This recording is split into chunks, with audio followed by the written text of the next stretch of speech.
ਸੁਚੇਤਕ studio ਦੇ theatre prime time ਤੇ ਤੁਹਾਡਾ ਸਭ ਦਾ ਬਹੁਤ ਬਹੁਤ ਸਵਾਗਤ। ਮੇਰੇ ਵੱਲੋਂ ਸਲਾਮੇ ਖਲੂਸ ਕਬੂਲ ਕਰੋ। ਅਸੀਂ ਹਰ ਰੋਜ਼ ਇਸ ਪੇਜ ਦੇ ਉੱਤੇ, ਇਸ ਮੰਚ ਦੇ ਉੱਤੇ ਕਿਸੇ ਨਾ ਕਿਸੇ ਨੁਕਤੇ ਬਾਰੇ ਗੱਲ ਕਰਦੇ ਹਾਂ, ਕਿਸੇ ਨਾ ਕਿਸੇ ਪੱਖ ਬਾਰੇ ਗੱਲ ਕਰਦੇ ਹਾਂ ਜਿਹਦਾ ਸੰਬੰਧ ਥੀਏਟਰ ਨਾਲ ਹੁੰਦਾ। ਜਿਨ੍ਹਾਂ ਦੋਸਤਾਂ ਕੋਲੇ ਸਾਡਾ WhatsApp ਗਿਆ ਹੋਏਗਾ, ਜਿਨ੍ਹਾਂ ਦੋਸਤਾਂ ਨੇ ਫੇਸਬੁੱਕ ਦੇ ਉੱਤੇ ਪੜ੍ਹਿਆ ਹੋਏਗਾ ਕਿ ਅੱਜ ਅਸੀਂ ਕੀ ਦੇਣ ਜਾ ਰਹੇ ਹਾਂ, ਉਹ ਥੋੜ੍ਹਾ ਹੈਰਾਨ ਹੋ ਸਕਦੇ ਨੇ ਕਿ ਹਰ ਰੋਜ਼ ਅਸੀਂ ਕਿਸੇ ਥੀਏਟਰ ਦੇ ਪੱਖ ਬਾਰੇ ਗੱਲ ਕਰਦੇ ਹਾਂ, ਪਰ ਅੱਜ ਅਸੀਂ ਇੱਕ ਹਸਤੀ ਬਾਰੇ ਗੱਲ ਕਰਨੀ ਚਾਹੁੰਦੇ ਹਾਂ। ਤੇ ਗੱਲ ਵੀ ਅਸੀਂ ਹਸਤੀ ਬਾਰੇ ਅੱਗੋਂ ਉਸ ਹਸਤੀ ਨਾਲ ਕਰਨਾ ਚਾਹੁੰਦੇ ਹਾਂ, ਉਸ ਦੋਸਤ ਨਾਲ ਕਰਨਾ ਚਾਹੁੰਦੇ ਹਾਂ ਜਿਹੜੇ ਗੁਰਸ਼ਰਨ ਸਿੰਘ ਸਕੂਲ ਦੇ ਰੰਗਕਰਮੀ ਨਹੀਂ ਹਨ, ਬਲਕਿ ਉਹਨਾਂ ਤੋਂ ਵੱਖਰੀ ਤਰੀਕੇ ਦੇ ਨਾਲ ਉਹਨਾਂ ਨੇ ਆਪਣੇ ਆਪ ਨੂੰ ਡਿਵੈਲਪ ਕੀਤਾ।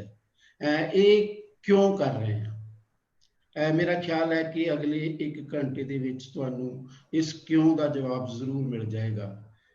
ਜਿਸ ਹਸਤੀ ਦੀ ਮੈਂ ਗੱਲ ਕਰ ਰਿਹਾ ਉਹ ਹਸਤੀ ਹੈ ਸਰਦਾਰ ਗੁਰਸ਼ਰਨ ਸਿੰਘ, ਤੇ ਸਾਡਾ ਅੱਜ ਦਾ ਸਬਜੈਕਟ ਹੈ ਗੁਰਸ਼ਰਨ ਸਿੰਘ ਹੋਣ ਦੇ ਅਰਥ। ਤੇ ਜਿਸ ਹਸਤੀ ਦੇ ਰਾਹੀਂ ਅਸੀਂ ਤੁਹਾਡੇ ਨਾਲ ਤੁਰਾਂਗੇ, ਆਪਣੀ ਗੱਲ ਅੱਗੇ ਤੋਰਾਂਗੇ, ਤੁਸੀਂ ਵੀ ਸਾਡਾ ਹਿੱਸਾ ਬਣੋਗੇ। ਉਸ ਹਸਤੀ ਨੇ ਗੁਰਸ਼ਰਨ ਸਿੰਘ ਦੇ ਨਾਟਕ ਸ਼ਾਇਦ ਬਹੁਤ ਪਹਿਲਾਂ ਤੋਂ ਦੇਖੇ ਹੋਣਗੇ, ਉਦੋਂ ਵੀ ਦੇਖੇ ਹੋਣਗੇ ਜਦੋਂ ਬਰਜਿੰਦਰਾ ਕਾਲਜ ਫਰੀਦਕੋਟ ਦੇ ਵਿਦਿਆਰਥੀ ਹੋਣਗੇ, ਕਿਉਂਕਿ ਭਾਜੀ ਅਕਸਰ ਬਰਜਿੰਦਰਾ ਕਾਲਜ ਦੇ ਵਿੱਚ ਨਾਟਕ ਕਰਨ ਜਾਇਆ ਕਰਦੇ ਸਨ। ਉਹ ਉੱਥੇ ਵਿਦਿਆਰਥੀ ਹੋਣਗੇ, ਦੇਖੇ ਹੋਣਗੇ। ਇਹ ਵੀ ਇੱਕ ਫੈਕਟ ਆ ਕਿ ਉਹਨਾਂ ਨੇ ਵਿਦਿਆਰਥੀ ਜੀਵਨ ਦੇ ਵਿੱਚ ਹੀ ਨਾਟਕ ਦੀ ਸਕ੍ਰਿਪਟ ਲਿਖਣ ਵੱਲ ਆਪਣਾ ਧਿਆਨ ਦੇਣਾ ਸ਼ੁਰੂ ਕਰ ਦਿੱਤਾ ਸੀ ਤੇ ਇੱਕ ਨਾਟਕ ਲਿਖਿਆ ਸੀ, ਇਸ ਚੌਕ ਤੋਂ ਸ਼ਹਿਰ ਦਿਸਦਾ ਹੈ। ਇੱਕ ਵਿਦਿਆਰਥੀ ਜਿਹਨੇ ਹਾਲੇ ਕਾਲਜ ਦੇ ਵਿੱਚ BA ਵੀ ਮੁਕੰਮਲ ਨਹੀਂ ਸੀ ਕੀਤੀ, ਇਹ ਨਾਟਕ ਜਦੋਂ ਲਿਖ ਰਿਹਾ ਸੀ, ਜਦੋਂ ਲੋਕ ਇਸ ਨਾਟਕ ਨੂੰ ਦੇਖ ਜਾਂ ਪੜ੍ਹ ਰਹੇ ਸਨ ਤਾਂ ਉਹਨਾਂ ਨੂੰ ਲੱਗਦਾ ਸੀ ਕਿ ਕੀ ਇਹ ਸੱਚੀ ਮੁੱਚੀ ਇਸੇ ਦਾ ਹੀ ਲਿਖਿਆ ਹੈ, ਕਿਤੇ ਬਾਹਰ ਦੇ ਕਿਸੇ ਪਲੇ ਨੂੰ ਚੱਕ ਕੇ ਚੇਪ ਤਾਂ ਨਹੀਂ ਦਿੱਤਾ। ਪਰ ਸੱਚ ਇਹੀ ਹੈ ਕਿ ਉਹ ਉਹਨਾਂ ਦੀ ਆਪਣੀ ਹੀ ਰਚਨਾ ਸੀ ਔਰ ਉਹਨਾਂ ਦੀ ਆਪਣੀ ਸਿਰਜਣਾਤਮਕ ਕਲਪਨਾ ਦਾ ਸਿੱਟਾ ਸੀ। ਔਰ ਮੇਰੀ ਮੁਰਾਦ ਹੈ ਪਾਲੀ ਭੁਪਿੰਦਰ ਜੀ ਤੋਂ। ਮੈਂ ਸਭ ਤੋਂ ਪਹਿਲਾਂ ਉਹਨਾਂ ਦਾ ਸਵਾਗਤ ਕਰਨਾ ਚਾਹਾਂਗਾ। ਪਾਲੀ ਜੀ, ਤੁਹਾਡਾ ਬਹੁਤ ਬਹੁਤ ਸਵਾਗਤ। ਬਹੁਤ ਬਹੁਤ ਸ਼ੁਕਰੀਆ ਸ਼ਬਦੀਸ਼ ਜੀ। ਜੇ ਮੇਰੀ ਆਵਾਜ਼ ਤੁਹਾਨੂੰ ਸੁਣ ਰਹੀ ਹੈ ਤਾਂ ਬਿਲਕੁਲ ਬਿਲਕੁਲ ਮੈਨੂੰ ਖੁਸ਼ੀ ਹੈ ਕਿ ਤੁਸੀਂ ਮੈਨੂੰ ਇੱਕ ਅਜਿਹੇ ਟੌਪਿਕ 'ਤੇ ਬੋਲਣ ਦੇ ਲਈ ਮੌਕਾ ਦਿੱਤਾ ਜਿਹੜਾ ਮੈਂ ਸਮਝਦਾ ਕਿ ਮੈਂ ਕਾਫੀ ਦੇਰ ਤੋਂ ਇਸ ਵਿਸ਼ੇ 'ਤੇ ਗੱਲ ਕਰਨੀ ਚਾਹੁੰਦਾ ਸੀ। ਔਰ ਕੁਛ ਮੇਰੀਆਂ ਨਿੱਜੀ ਗੱਲਾਂ ਵੀ ਨੇ ਔਰ ਗੁਰਸ਼ਰਨ ਭਾਜੀ ਨਾਲ ਜੁੜੀਆਂ ਹੋਈਆਂ ਔਰ ਬਹੁਤੀਆਂ ਅਕਾਦਮਿਕ ਨੇ, ਉਹਨਾਂ ਦੀ ਕਲਾ ਬਾਰੇ ਨੇ। ਤੁਸੀਂ ਮੈਨੂੰ ਅੱਜ ਇਹ ਮੰਚ ਦਿੱਤਾ ਹੈ, ਮੈਂ ਤੁਹਾਡਾ ਸ਼ੁਕਰਗੁਜ਼ਾਰ ਹਾਂ। ਪਾਲੀ ਜੀ, ਜੇ ਅਸੀਂ ਗੁਰਸ਼ਰਨ ਭਾਜੀ ਦੀ ਗੱਲ ਕਰੀਏ ਤਾਂ ਉਹ ਉਸ ਲੜ ਰਹੀ ਪੰਜਾਬੀਅਤ ਦੇ ਮਹਾਨਾਇਕ ਹਨ। ਜਿੱਥੇ ਕਿਤੇ ਵੀ ਸੰਘਰਸ਼ ਹੁੰਦਾ ਸੀ, ਭਾਜੀ ਦਾ ਨਾਟਕ ਉੱਥੇ ਪਹੁੰਚ ਜਾਂਦਾ ਸੀ। ਅੱਜ ਵੀ ਜਿੱਥੇ ਕਿਤੇ ਸੰਘਰਸ਼ ਚੱਲ ਰਿਹਾ ਹੁੰਦਾ, ਭਾਜੀ ਦੇ ਉਸ ਨਾਟਕ ਦੀ ਕੋਈ ਨਾ ਕੋਈ ਵੰਨਗੀ ਉੱਥੇ ਹਾਜ਼ਰ ਹੁੰਦੀ ਹੈ। ਉਹ ਕੌਣ ਨਾਟਕ ਖੇਡ ਰਿਹਾ, ਕਿਹੜੀ ਟੀਮ ਖੇਡ ਰਹੀ, ਉਹ ਪੰਜਾਬ ਦੇ ਕਿਸ ਕੋਨੇ ਵਿੱਚ ਟੀਮ ਸਰਗਰਮ ਹੈ, ਕੋਈ ਨਾ ਕੋਈ ਟੀਮ ਉਸ ਸੰਘਰਸ਼ ਦੇ ਮੈਦਾਨ ਦੇ ਵਿੱਚ ਸੰਘਰਸ਼ ਕਰਦੇ ਲੋਕਾਂ ਦਾ ਹਿੱਸਾ ਬਣ ਜਾਂਦੀ ਹੈ। ਔਰ ਭਾਜੀ ਆਪਣੇ ਸਮੇਂ ਦੇ ਵਿੱਚ ਸਾਡੇ ਨਾਟਕ ਦੇ ਨਾਇਕ ਹੁੰਦੇ ਹੋਏ ਹੀ ਪੰਜਾਬੀਅਤ ਦੇ ਨਾਇਕ ਬਣੇ, ਪੰਜਾਬੀ ਮਹਾ ਕਿਰਦਾਰ ਬਣੇ। ਔਰ ਅਸੀਂ ਇਸ ਗੱਲ ਨੂੰ ਬਹੁਤ ਮਾਣ ਨਾਲ ਨੋਟ ਕਰ ਸਕਦੇ ਹਾਂ, ਰੰਗਕਰਮੀ ਲੋਕ, ਕਿ ਅਸੀਂ ਪੰਜਾਬ ਦੀ ਧਰਤੀ ਵੱਲੋਂ ਸਾਰੀ ਦੁਨੀਆ ਨੂੰ ਇੱਕ ਐਡਾ ਵੱਡੀ ਹਸਤੀ ਦਿੱਤੀ ਜਿਨ੍ਹਾਂ ਨੂੰ ਨਾਟਕਕਾਰ ਹੋਣ ਕਰਕੇ ਐਡਾ ਵੱਡਾ ਮਾਣ ਮਿਲਿਆ ਸੀ। ਉਹਨਾਂ ਦੀ ਬਹੁਤ ਮਾਨਤਾ ਹੈ ਸਾਰੇ ਪੰਜਾਬ ਦੇ ਵਿੱਚ, ਖਾਸ ਕਰਕੇ ਉਹਨਾਂ ਦੀ ਵਿਚਾਰਾਂ ਨੂੰ ਮੰਨਣ ਵਾਲਿਆਂ ਦੇ ਵਿੱਚ ਬਹੁਤ ਜ਼ਿਆਦੀ ਹੈ। ਉਹ ਲੋਕ ਵੀ ਹਨ ਜਿਹੜੇ ਉਹਨਾਂ ਦੇ ਵਿਚਾਰਾਂ ਨੂੰ ਸ਼ਾਇਦ ਉਸ ਤਰੀਕੇ ਨਾਲ ਨਹੀਂ ਮੰਨਦੇ, ਪਰ ਉਹ ਵੀ ਉਹਨਾਂ ਦੇ ਸਤਿਕਾਰ ਨੂੰ ਹਮੇਸ਼ਾ ਬਣਾਈ ਰੱਖਦੇ ਨੇ। ਜਿਉਂਦੇ ਜੀ ਉਹਨਾਂ ਨੂੰ ਸਤਿਕਾਰ ਦੀ ਝੋਲੀ ਹਮੇਸ਼ਾ ਭਰੀ ਹੋਈ ਮਿਲੀ, ਆਪਣੇ ਸਤਿਕਾਰ ਦੀ ਝੋਲੀ। ਪਰ ਇੱਕ ਗੱਲ ਜਿਹੜੀ ਹਮੇਸ਼ਾ ਫੀਲ ਹੁੰਦੀ ਹੈ, ਘੱਟੋ ਘੱਟ ਮੈਨੂੰ ਤਾਂ ਜ਼ਰੂਰ ਹੁੰਦੀ ਹੈ, ਕਿ ਜਿੰਨੀ ਉਹਨਾਂ ਨੂੰ ਮਾਨਤਾ ਹੈ, ਜਿੰਨਾ ਉਹਨਾਂ ਦਾ ਸਤਿਕਾਰ ਹੈ ਸਾਡੇ ਪੂਰੇ ਦੇ ਪੂਰੇ ਸਮਾਜ ਦੇ ਵਿੱਚ, ਉਸ ਤਰੀਕੇ ਨਾਲ ਮੈਨੂੰ ਲੱਗਦਾ ਨਹੀਂ ਕਿ ਅਸੀਂ ਗੁਰਸ਼ਰਨ ਸਿੰਘ ਦੇ ਰੰਗਮੰਚ ਨੂੰ ਸਮਝ ਸਕੇ ਹਾਂ। ਕੀ ਤੁਸੀਂ ਮੇਰੇ ਨਾਲ ਇਸ ਗੱਲ ਤੇ ਐਗਰੀ ਕਰਦੇ ਹੋ ਕਿ ਡਿਸਐਗਰੀ ਕਰਦੇ ਹੋ? ਕਿਉਂਕਿ ਮੈਨੂੰ ਲੱਗਦਾ ਕਿ ਹਾਲੇ ਗੁਰਸ਼ਰਨ ਸਿੰਘ ਨੂੰ ਸਮਝੇ ਜਾਣ ਲਈ ਬਹੁਤ ਲੰਮੇ ਸਫ਼ਰ ਦੇ ਉੱਤੇ ਸਾਨੂੰ ਨਿਕਲਣਾ ਪਵੇਗਾ। ਸ਼ਬਦੀਸ਼, ਇਹ ਗੱਲ ਤਾਂ ਬਿਲਕੁਲ ਸਹੀ ਹੈ ਕਿ ਗੁਰਸ਼ਰਨ ਭਾਜੀ ਦਾ ਜਿੰਨਾ ਕੰਮ ਹੈ ਉਸ ਦੇ ਮੁਕਾਬਲੇ ਉਨੀ ਗੱਲ ਉਹਨਾਂ ਬਾਰੇ ਨਹੀਂ ਹੋ ਨਹੀਂ ਰਹੀ। ਬਿਲਕੁਲ। ਤੇ ਇਹਦਾ ਕਿਤੇ ਨਾ ਕਿਤੇ ਕਸੂਰ ਸਾਡੇ ਪੰਜਾਬੀਆਂ ਦੀ ਇਹ ਮਾਨਸਿਕਤਾ ਹੈ ਕਿ ਅਸੀਂ ਕਿਸੇ ਸ਼ਖਸੀਅਤ ਨੂੰ ਜਦੋਂ ਇੱਕ ਵਾਰੀ ਵੱਡਾ ਮੰਨ ਲੈਂਦੇ ਹਾਂ ਤਾਂ ਫਿਰ ਉਸ ਸ਼ਖਸੀਅਤ ਨੂੰ ਮਤਲਬ ਕਿ ਇੱਕ ਧਰਮ ਪੁਰਸ਼ ਵਾਲੀ ਪਦਵੀ ਦੇਣ ਲੱਗ ਪੈਂਦੇ ਆ, ਸੰਤ ਬਾਬਾ ਬਣਾਉਣ ਲੱਗ ਪੈਂਦੇ ਆ। ਕਿਤੇ ਨਾ ਕਿਤੇ ਮੈਨੂੰ ਐਂ ਲੱਗਦਾ ਗੁਰਸ਼ਰਨ ਭਾਜੀ ਨਾਲ ਵੀ ਇਦਾਂ ਹੀ ਵਾਪਰ ਰਿਹਾ। ਅਸੀਂ ਗੁਰਸ਼ਰਨ ਭਾਜੀ ਨੂੰ ਸਭ ਤੋਂ ਜ਼ਿਆਦਾ ਉਹ ਤਰਕ ਨਾਲ ਗੱਲ ਕਰਨ ਵਾਲੀ ਸ਼ਖਸੀਅਤ ਹੈ, ਲੇਕਿਨ ਅੱਜ ਅਸੀਂ ਉਹਨਾਂ ਨੂੰ ਸੰਤਾਂ ਮਹਾਤਮਾ ਵਾਲਾ ਦਰਜਾ ਦੇ ਦਿੰਦੇ ਹਾਂ। ਔਰ ਜਦੋਂ ਕਿਸੇ ਬੰਦੇ ਨੂੰ ਸੰਤ ਮੰਨ ਲਿਆ ਜਾਂਦਾ, ਤੁਸੀਂ ਇਸ ਗੱਲ ਨਾਲ ਸਹਿਮਤ ਹੋਵੋਗੇ ਸ਼ਬਦੀਸ਼, ਕਿ ਬਸ ਫਿਰ ਉਸ ਤੋਂ ਬਾਅਦ ਉਸ ਨੂੰ ਮੱਥਾ ਹੀ ਟੇਕਿਆ ਜਾ ਸਕਦਾ, ਉਹਦੇ ਨਾਲ ਸੰਵਾਦ ਨਹੀਂ ਰਚਾਇਆ ਜਾ ਸਕਦਾ। ਔਰ ਕਿਤੇ ਨਾ ਕਿਤੇ ਗੁਰਸ਼ਰਨ ਭਾਜੀ ਨਾਲ ਇਹੀ ਹੋ ਰਿਹਾ। ਅੱਜ ਮੈਂ ਫੇਸਬੁੱਕ ਦੇ ਉੱਪਰ ਅਮੋਲਕ ਭਾਜੀ ਦੀ ਇੱਕ ਪੋਸਟ ਦੇਖ ਰਿਹਾ ਸੀ ਜਿਸ ਨੇ ਮੈਨੂੰ ਤਕਲੀਫ ਦਿੱਤੀ। ਉਹ ਕਹਿੰਦੇ ਨੇ, ਉਹਨਾਂ ਨੇ ਲਿਖਿਆ ਪੋਸਟ ਦੇ ਵਿੱਚ ਕਿ 16 ਸਤੰਬਰ ਨੂੰ ਗੁਰਸ਼ਰਨ ਭਾਜੀ ਦਾ ਜਨਮ ਦਿਨ ਹੈ, ਆਓ ਮੋਮਬੱਤੀਆਂ ਜਗਾਈਏ। ਮੈਨੂੰ ਲੱਗਦਾ ਕਿ ਹੁਣ ਅਸੀਂ ਮੋਮਬੱਤੀਆਂ ਜਗਾ ਰਹੇ ਹਾਂ, ਫਿਰ ਅਸੀਂ ਮੱਥਾ ਦੀਵੇ ਜਗਾਉਣੇ ਸ਼ੁਰੂ ਕਰ ਦਿਆਂਗੇ, ਫਿਰ ਅਸੀਂ ਮੱਥੇ ਟੇਕਣੇ ਸ਼ੁਰੂ ਕਰ ਦਿਆਂਗੇ। ਉਹ ਅਮੋਲਕ ਭਾਜੀ ਜਿੱਡੀ ਵੱਡੀ ਸ਼ਖਸੀਅਤ ਨੇ, ਮੈਨੂੰ ਚੰਗਾ ਲੱਗਦਾ ਜੇ ਉਹਨਾਂ ਨੇ ਲਿਖਿਆ ਹੁੰਦਾ ਕਿ 16 ਤਰੀਕ ਨੂੰ ਉਹਨਾਂ ਦਾ ਜਨਮ ਦਿਨ ਹੈ, ਆਓ ਉਹਨਾਂ ਦੇ ਲਈ ਇੱਕ ਸੈਮੀਨਾਰ ਅਰੇਂਜ ਕਰੀਏ, ਉਹਨਾਂ ਦੇ ਨਾਟਕਾਂ ਬਾਰੇ ਗੱਲ ਕਰੀਏ, ਵਿਚਾਰ ਕਰੀਏ। ਬਿਲਕੁਲ। ਤੁਸੀਂ ਇੱਕ ਚੀਜ਼ ਨੋਟ ਕਰੋ ਕਿ ਗੁਰਸ਼ਰਨ ਭਾਜੀ ਐਲਾਨੀਆ ਰੂਪ ਦੇ ਵਿੱਚ ਖੱਬੇ ਪੱਖੀ ਵਿਚਾਰਧਾਰਾ ਨਾਲ ਜੁੜੇ ਹੋਏ ਸੀ, ਔਰ ਪੰਜਾਬ ਦੀਆਂ ਸਾਰੀਆਂ ਯੂਨੀਵਰਸਿਟੀਆਂ ਦੇ ਵਿੱਚ ਖੱਬੇ ਪੱਖੀ ਵਿਦਵਾਨਾਂ ਦਾ ਕਬਜ਼ਾ, ਇੱਕ ਤਰੀਕੇ ਨਾਲ ਰੈਦਰ ਮੈਂ ਕਹੂੰਗਾ ਕਿ ਧੱਕੇ ਦਾ ਕਬਜ਼ਾ ਉਹਨਾਂ ਦਾ। ਲੇਕਿਨ ਕਿੱਥੇ ਗੁਰਸ਼ਰਨ ਭਾਜੀ ਬਾਰੇ ਰਿਸਰਚ ਹੋ ਰਹੀ ਹੈ, ਕਿੱਥੇ ਉਹਨਾਂ ਬਾਰੇ ਗੱਲ ਹੋ ਰਹੀ ਹੈ? ਕੀਤੀ ਨਹੀਂ ਜਾ ਰਹੀ। ਬਸ ਇੱਥੋਂ ਗੱਲ ਸ਼ੁਰੂ ਹੁੰਦੀ ਹੈ ਕਿ ਉਹਨਾਂ ਨੇ ਜੀ ਦਲਿਤ ਲੋਕਾਂ ਲਈ ਬਹੁਤ ਕੰਮ ਕੀਤਾ, ਉਹਨਾਂ ਨੇ ਗਰੀਬਾਂ ਲਈ ਬਹੁਤ ਕੰਮ ਕੀਤਾ, ਉਹ ਬੜੇ ਮਹਾਨ ਮਾਰਕਸਵਾਦੀ ਸੀ ਜੀ, ਉਹਨਾਂ ਨੂੰ ਸਜਦਾ, ਤੇ ਗੱਲ ਖਤਮ। ਮੈਨੂੰ ਲੱਗਦਾ ਮੇਰੀ ਪੰਜਾਬ ਯੂਨੀਵਰਸਿਟੀ ਦੇ ਵਿੱਚ, ਮੈਂ ਗਵਾਹ ਇਸ ਗੱਲ ਦਾ, ਪਿਛਲੇ 5-7 ਸਾਲ ਤਾਂ ਇੱਥੇ ਆਏ ਨੂੰ ਮੈਨੂੰ ਹੋ ਗਏ, ਮੈਨੂੰ ਨਹੀਂ ਲੱਗਦਾ ਕਿ ਗੁਰਸ਼ਰਨ ਭਾਜੀ ਤੇ ਸਵਾ ਇੱਕ ਮੈਡਮ ਉਮਾ ਸੇਠੀ ਨੇ ਕੰਮ ਕਰਵਾਇਆ ਤੇ ਕੋਈ ਬਹੁਤ ਜ਼ਿਆਦਾ ਕੰਮ ਹੋ ਰਿਹਾ ਹੋਵੇ। ਜਦੋਂ ਕਿ ਉਹ ਗੁਰਸ਼ਰਨ ਭਾਜੀ ਦੇ ਪੈਰੋਕਾਰ ਹਰ ਇੱਕ ਯੂਨੀਵਰਸਿਟੀ ਵਿੱਚ ਬੈਠੇ ਨੇ, ਤੇ ਕਿਉਂ ਉਹਨਾਂ ਬਾਰੇ ਗੱਲ ਨਹੀਂ ਹੋ ਰਹੀ?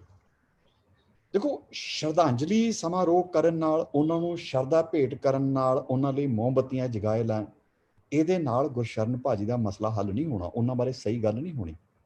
ਸਾਨੂੰ ਗੁਰਸ਼ਰਨ ਭਾਜੀ ਦੇ ਕੰਮ ਨੂੰ ਐਵੈਲੂਏਟ ਕਰਨ ਦੇ ਲਈ, ਉਹਨਾਂ ਦਾ ਮੁਲਾਂਕਣ ਕਰਨ ਦੇ ਲਈ ਭਾਵੁਕਤਾ ਛੱਡਣੀ ਪਊਗੀ ਸਾਨੂੰ। ਮੈਂ ਇੱਥੇ ਇੱਕ ਐਗਜ਼ਾਮਪਲ ਦੇਣੀ ਚਾਹੂੰਗਾ ਕਿ ਜਦੋਂ ਗੁਰਸ਼ਰਨ ਭਾਜੀ ਦਾ ਦੇਹਾਂਤ ਹੁੰਦਾ ਤਾਂ ਆਨਣ ਫਾਨਣ ਦੇ ਵਿੱਚ ਗੁਰਸ਼ਰਨ ਭਾਜੀ ਦੇ ਸਾਰੇ ਨਾਟਕ ਛਪ ਕੇ ਮਾਰਕੀਟ ਦੇ ਵਿੱਚ ਆ ਜਾਂਦੇ ਨੇ। ਔਰ ਜੇ ਤੁਸੀਂ ਉਸ ਨਾਟਕਾਂ ਨੂੰ ਦੇਖੋ ਤਾਂ ਉਹ ਕਿਤਾਬਾਂ ਬਹੁਤ ਸਖਤੀ ਨਾਲ ਐਡਿਟ ਕਰਨ ਵਾਲੀਆਂ ਸੀਗੀਆਂ। ਉਹ ਇੱਕ ਇਤਿਹਾਸਕ ਦਸਤਾਵੇਜ਼ ਸੀ। ਉਹ ਜਲਦਬਾਜ਼ੀ ਦੇ ਵਿੱਚ ਉਹ ਕਿਤਾਬਾਂ ਛਾਪ ਦਿੱਤੀਆਂ ਗਈਆਂ, ਔਰ ਕਈ ਨਾਟਕ ਕੱਚ ਕਰੜ ਤਰੀਕੇ ਦੇ ਨਾਲ, ਜੇ ਕੋਈ ਛੋਟੇ ਨਾਟਕ ਸੀ, ਅਧੂਰੇ ਸੀ, ਉਹ ਭਾਵੁਕਤਾ ਬਸ ਸਾਰਾ ਕੁਝ ਸ਼ਾਮਿਲ ਕਰ ਦਿੱਤਾ ਗਿਆ। ਉਹ ਹੁਣ ਇਤਿਹਾਸ ਦਾ ਹਿੱਸਾ ਬਣ ਗਿਆ। ਈਵਨ ਕਈ ਹੋਰ ਨਾਟਕਕਾਰਾਂ ਦੇ ਨਾਟਕ ਜਿਹੜੇ ਗੁਰਸ਼ਰਨ ਭਾਜੀ ਨੇ ਖੇਡੇ ਸੀ, ਮੈਂ ਦੇਖਿਆ, ਉਹ ਵੀ ਉਸ ਕਿਤਾਬ 'ਚ ਆ ਗਏ। ਸਾਨੂੰ ਇਹੋ ਜਿਹੀ ਭਾਵੁਕਤਾ ਤੋਂ ਬਚਣਾ ਪਊਗਾ। ਔਰ ਉਹ ਸਭ ਤੋਂ ਵੱਡੀ ਗੱਲ, ਉਹ ਇਤਿਹਾਸਿਕ ਡਾਕੂਮੈਂਟ ਬਣਦਾ ਰਹਿ ਗਿਆ। ਉਹ ਬਹੁਤ ਕਮਾਲ ਦਾ ਐਫਰਟ ਸੀਗਾ, ਮੈਨੂੰ ਲੱਗਦਾ ਸ਼ਾਇਦ ਉਹ ਕੇਵਲ ਧਾਲੀਵਾਲ ਨੇ ਕੀਤਾ। ਉਹ ਬਹੁਤ ਕਮਾਲ ਦਾ ਐਫਰਟ ਸੀ, ਲੇਕਿਨ ਇੱਕ ਇਤਿਹਾਸਿਕ ਦਸਤਾਵੇਜ਼ ਬਣ ਜਾਂਦਾ ਜੇ ਥੋੜੀ ਜਿਹੀ ਮਿਹਨਤ ਕਰਕੇ ਗੁਰਸ਼ਰਨ ਭਾਜੀ ਦੇ ਸਾਰੇ ਨਾਟਕਾਂ ਨੂੰ ਉਹ ਕਾਲ, ਬਿਲਕੁਲ ਜਿਵੇਂ ਕਾਲ ਦੇ ਵਿੱਚ ਲਿਖੇ ਗਏ, ਉਹ ਲੱਭ ਕੇ ਉਸ ਤਰੀਕੇ ਨਾਲ ਲਿਖੇ ਜਾਂਦੇ, ਤਾਂ ਕਿ ਗੁਰਸ਼ਰਨ ਭਾਜੀ ਦੀ ਵਿਚਾਰਧਾਰਾ, ਉਹਦੇ ਵਿੱਚ ਆਉਣ ਵਾਲੇ ਉਤਰਾਅ ਚੜਾਅ, ਉਹਦਾ ਇੱਕ ਪੈਰਾਡਾਈਮ ਸਾਰੇ ਦਾ ਸਾਰਾ ਨਿਖੜ ਕੇ ਸਾਹਮਣੇ ਆ ਜਾਂਦਾ। ਸੋ ਪ੍ਰੋਬਲਮ ਇਹ ਹੈ ਕਿ ਅਸੀਂ ਗੁਰਸ਼ਰਨ ਭਾਜੀ ਨੂੰ ਬਹੁਤ ਭਾਵੁਕਤਾ ਦੇ ਪੱਧਰ ਦੇ ਉੱਪਰ ਅੱਜ ਸਟੱਡੀ ਕਰ ਰਹੇ ਹਾਂ। ਉਹਨਾਂ ਬਾਰੇ ਜਿਹੜੀ ਵੀ ਗੱਲ ਕਰਦੇ ਹਾਂ ਉਹਦੇ ਵਿੱਚ ਸ਼ਰਧਾ ਹੁੰਦੀ ਹੈ, ਭਾਵੁਕਤਾ ਹੁੰਦੀ ਹੈ। ਇੱਥੋਂ ਸ਼ੁਰੂ ਹੁੰਦੀ ਹੈ ਜੀ, ਉਹਨਾਂ ਨੇ ਗਰੀਬਾਂ ਲਈ ਬਹੁਤ ਕੰਮ ਕੀਤਾ, ਕਿਰਤੀਆਂ ਲਈ ਬਹੁਤ ਕੰਮ ਕੀਤਾ, ਫਲਾਣਾ ਇਹ ਵੋ, ਇਹ ਗੱਲਾਂ 1000 ਵਾਰ ਰਿਪੀਟ ਹੋ ਚੁੱਕੀਆਂ। ਇਹਦੇ ਨਾਲ ਗੁਰਸ਼ਰਨ ਭਾਜੀ ਨਾਲ ਬਤੌਰ ਨਾਟਕਕਾਰ ਨਿਆਂ ਨਹੀਂ ਹੋ ਸਕਦਾ ਸ਼ਬਦੀਸ਼। ਇਹ ਸਾਡੀ ਭਾਵੁਕਤਾ ਹੈ ਜਿਹੜੀ ਗੁਰਸ਼ਰਨ ਭਾਜੀ ਨੂੰ ਕਿਤੇ ਨਾ ਕਿਤੇ ਉਹਨਾਂ ਦੇ ਐਵੈਲੂਏਸ਼ਨ ਦੇ ਵਿੱਚ ਸਭ ਤੋਂ ਵੱਡੀ ਰੁਕਾਵਟ ਹੈ। ਹਾਂ, ਠੀਕ ਹੈ ਪਾਲੀ ਜੀ। ਮੈਂ ਪਾਲੀ ਜੀ ਇੱਕ ਗੱਲ ਜ਼ਰੂਰ ਕਹਿਣੀ ਚਾਹਾਂਗਾ ਭਾਜੀ ਦੇ ਹਵਾਲੇ ਨਾਲ, ਔਰ ਉਹ ਗੱਲ ਉਹ ਪਾਲੀ ਬਾਰੇ ਹੈ। ਭਾਜੀ ਅਕਸਰ ਕਿਹਾ ਕਰਦੇ ਸੀ ਕਿ ਪਾਲੀ ਸਕ੍ਰਿਪਟ ਲਿਖਣ ਦਾ ਤੇ ਉਸਤਾਦ ਹੈ, ਪਰ ਜਿਉਂ ਹੀ ਵਿਚਾਰਧਾਰਾ ਸਾਹਮਣੇ ਆਉਂਦੀ ਹੈ, ਪਾਲੀ ਇੱਧਰ ਉੱਧਰ ਹੋ ਜਾਂਦਾ ਹੈ, ਜਾਂ ਪਿੱਛੇ ਹਟ ਜਾਂਦਾ, ਜਾਂ ਉਸ ਵਿਚਾਰਧਾਰਾ ਤੋਂ ਜਿਹੜੀ ਉਹਦੇ ਨਾਟਕ 'ਚੋਂ ਪੈਦਾ ਹੋ ਰਹੀ ਉਹਦੇ ਤੋਂ ਜਾ ਕੇ ਉਹ ਡਰ ਜਾਂਦਾ ਹੈ। ਤੁਸੀਂ ਵੀ ਭਾਜੀ ਦੀ ਵਿਚਾਰਧਾਰਾ ਬਾਰੇ ਕੁਝ ਨਾ ਕੁਝ ਸੋਚਦੇ ਹੋਵੋਗੇ, ਬੇਸ਼ੱਕ ਤੁਸੀਂ ਕੁਝ ਗੱਲਾਂ ਆਲਰੇਡੀ ਕਰ ਵੀ ਚੁੱਕੇ ਹੋ, ਪਰ ਮੇਰਾ ਖਿਆਲ ਤੁਸੀਂ ਇਸ ਗੱਲ ਬਾਰੇ ਥੋੜ੍ਹਾ ਜਿਹਾ ਖੋਲ੍ਹ ਕੇ ਗੱਲ ਕਰੋ। ਹੋ ਸਕਦਾ ਉਹ ਸਾਰੀਆਂ ਗੱਲਾਂ ਮੈਨੂੰ ਵੀ ਪਸੰਦ ਨਾ ਆਉਣ, ਸਾਡੇ ਸੁਣਨ ਵਾਲੇ ਵੀ ਉਹਦੇ ਤੇ ਬਹੁਤ ਸਾਰੇ ਸਵਾਲ ਪੈਦਾ ਕਰਨ, ਪਰ ਮੈਂ ਚਾਹਾਂਗਾ ਕਿ ਜੋ ਪਾਲੀ ਸੋਚਦਾ ਹੈ ਉਹ ਸਾਡੇ ਕੋਲੇ ਜ਼ਰੂਰ ਆਉਣਾ ਚਾਹੀਦਾ।